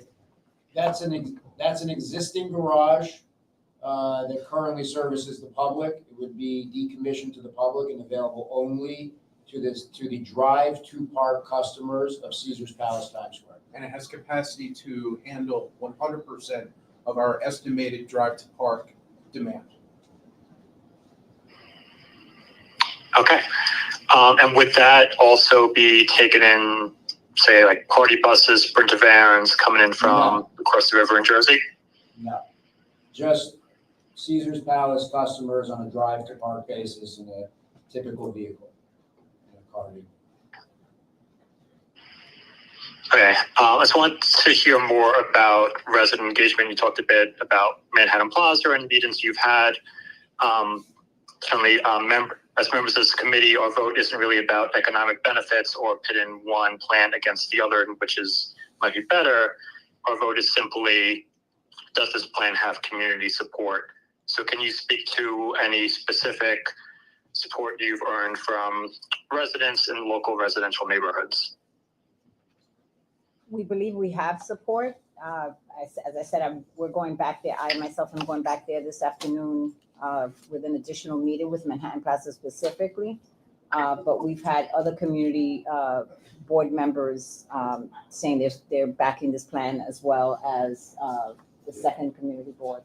Yeah, we've had meetings with the block associations, with district leaders, with everyday residents through neighborhood events that we've hosted, food events that we've hosted. We've met with all of them, and the slide that we show here is really formatted around those requests. None of this stuff here, this group did not sit around and come up with these ideas. These ideas were fed to us real time because we went out into the community and actively engaged with every single one of them. And when you talk about things like the security plan, but sanitation, we're partners with the Doe Fund. There's an MOU executed with the Doe Fund. The Doe Fund will go and clean all of the side streets of Hell's Kitchen in a much more consistent manner to be as clean or better than the Madison Avenue bit. That was the request of some of those residents. We're bringing that to a reality through employing the Doe Fund and bringing them to our neighborhood. The tree planting with the Lower East Side Ecology Center, very important to the residents in this neighborhood. Every tree outside is their park.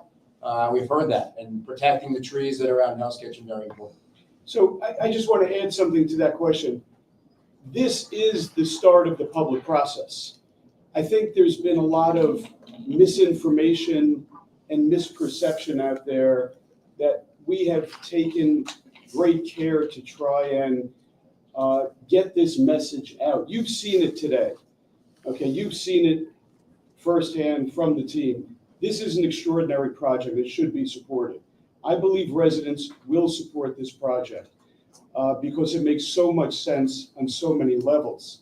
The biggest thing we deal with are, what I would call the naysayers who put misinformation about the quality of the facility or, the impact it might have or, other negative elements that we simply don't think will be the case. The benefits so dominantly outweigh whatever these concerns are. I believe they are concerns of a vocal minority. I think that everyone I presented this project to, and I presented it to hundreds and hundreds of people in hundreds of meetings. And people don't just like it, they say, this is the most obvious place we can think of for this casino in New York State. That's how almost every meeting ends. Problem is I can't have, 50,000 meetings. So we are going to use this process and this presentation you just saw today, hopefully, will make its way to the public. That's the public process I've been through many, many times in Brooklyn and in Manhattan. And we are usually pretty successful at building that support between now and when that vote is taken at the end of September. We expect to have that support, and Des and Brett and others are going to be working hard in those communities, to leverage off of today's presentation and get that support. We think we have a lot now, and we're going to have a lot more in 2.5 months. But this is the process unfolding. Right. I didn't even know that there was a childcare issue with Broadway workers. It was something new to me when I had those meetings, I think about a year ago. Same with the needs of Manhattan Plaza and what they want to do with the youth groups and the senior program groups and So we've come up with this, and some of these ideas we can't take credit for. We actually got it from community members. Matt, did you have, I'm sorry, one second. Matt, did you have any further questions? Nope, that is it for now. Awesome, thank you. Great, Mr. Shaw, I've got a quick question to follow up, if that's all right. First of all, thank you for the thoughtful presentation and for speaking about the engagement, multi-year engagement you've already done with the community, and walking us through the community benefits proposal and, stating it's not an endpoint. Right. I'm going to ask you just to reverse engineer it a little bit. Mhm. As you've had these community conversations, you've been building support for this proposal. What were the top, 3 or so concerns community members raised, not just about the neighborhood, right? Which, for example, as you mentioned, childcare, right? But that were specific to the proposal, to the citing of this use here, and then can you help us, understand how in the agreement and in the whole plan Sure. we're I addressing them, and we're going to win over community members. It's a good question. I think the site-specific issues that were raised are issues that are probably going to be raised for all other candidates as well. Is going to be safety and security and congestion. I think those are the 2 biggest. So whether you consider those site-specific or not, those are things that we've invested, millions of dollars and tens of thousands of hours with Commissioner Bratton today, or with AKRF, traffic consultants, with Uber and with all the other, people. We've had meetings with the NYPD, commissioners to unveil this plan. You should speak with them, get their thoughts on it, because I think they feel it will be very effective. Our job is not really to go in and police Times Square. I don't want to get off, they're great questions. And I do believe we can singularly make Times Square feel safer and more secure. But the standard is really, don't make it any, less safe. That's for sure. We're going to make it a heck of a lot better, safer, cleaner, decongested, especially if others in the community follow our lead on what we're going to do on transportation. I don't want to, people there's people who talk the game and do the game. You got to do it. You got to get in there and bring the sweat to the table and actually do things. It's not easy to pivot New York City, but we try to, and we've had great success in that. And if others in the Times Square community come on board that effort, then Times Square in 2 to 4 years can be unimaginably great. Unimaginably great. It's great today. One other one is ambulance response.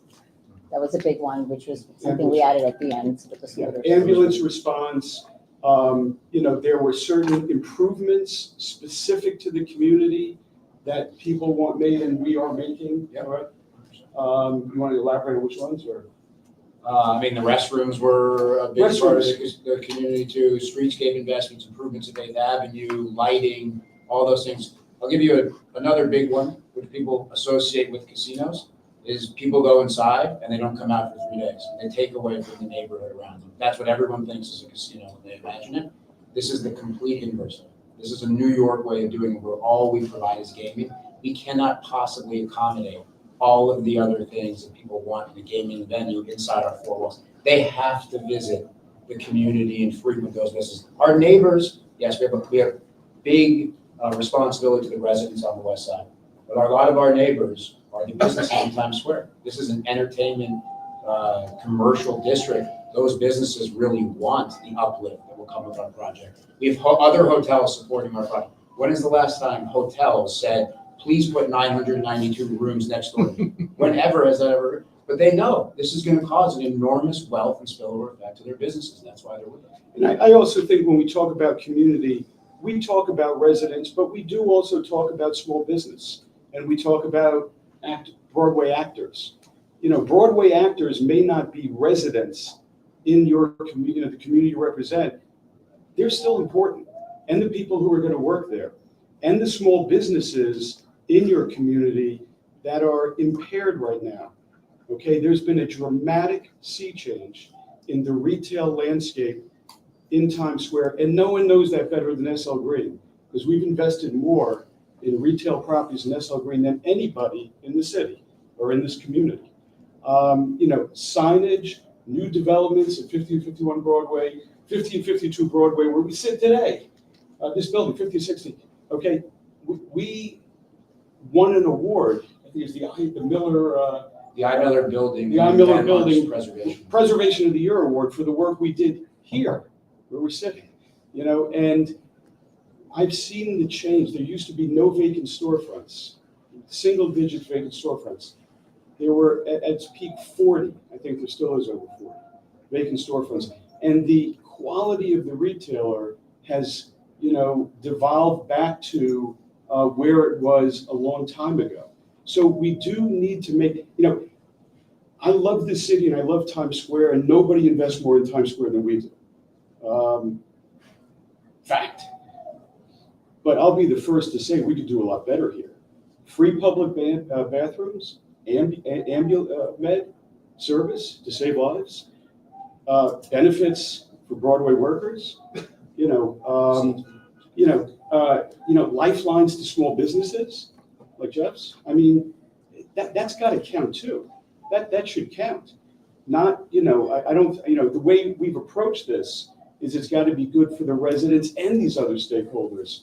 I don't know if, that's the view of the committee, that only a vocal minority of Hell's Kitchen residents makes this decision. I don't know if I agree with that. I mean, when we went out to talk to them, I'll tell you, they couldn't believe that they didn't even know casinos were happening. At some of them didn't know they were happening, and no one had spoken to them. And in fact, they were so happy that we came out, and then they had all these questions for us. And I actually felt like we're not the mayor of the city. We can't solve every problem, but please, just give us your thoughts. I mean, they had not been spoken to by anyone. And I think that they think that a lot of deals happen, big names come into town, they build all these buildings or they do all this business and they never include it. And so that's why we took the approach of we want to speak to them and we want to hear from them. And even as we stood there, we're not your local politicians, but we want to hear what it is exactly. And that's why, for example, we added the extra block with the security. And we're willing to do anything that has to be done for the community because we love New York. I love New York. And we want to do what's right by us. Desiree, thank you so much. We are forward on time. So just real quick, does anybody have any more questions? Just remember there is an opportunity to ask more questions after today, and then also perhaps in a public comment. So any other questions from the board members? No? All right. So with that being said, I would like to get a motion to adjourn today's meeting. So a motion to adjourn? So moved. Wonderful. Second? Second. All right. So we are officially adjourned. So thank you so much for being Thank you here. very much. Thank you. Thank you. Thank you.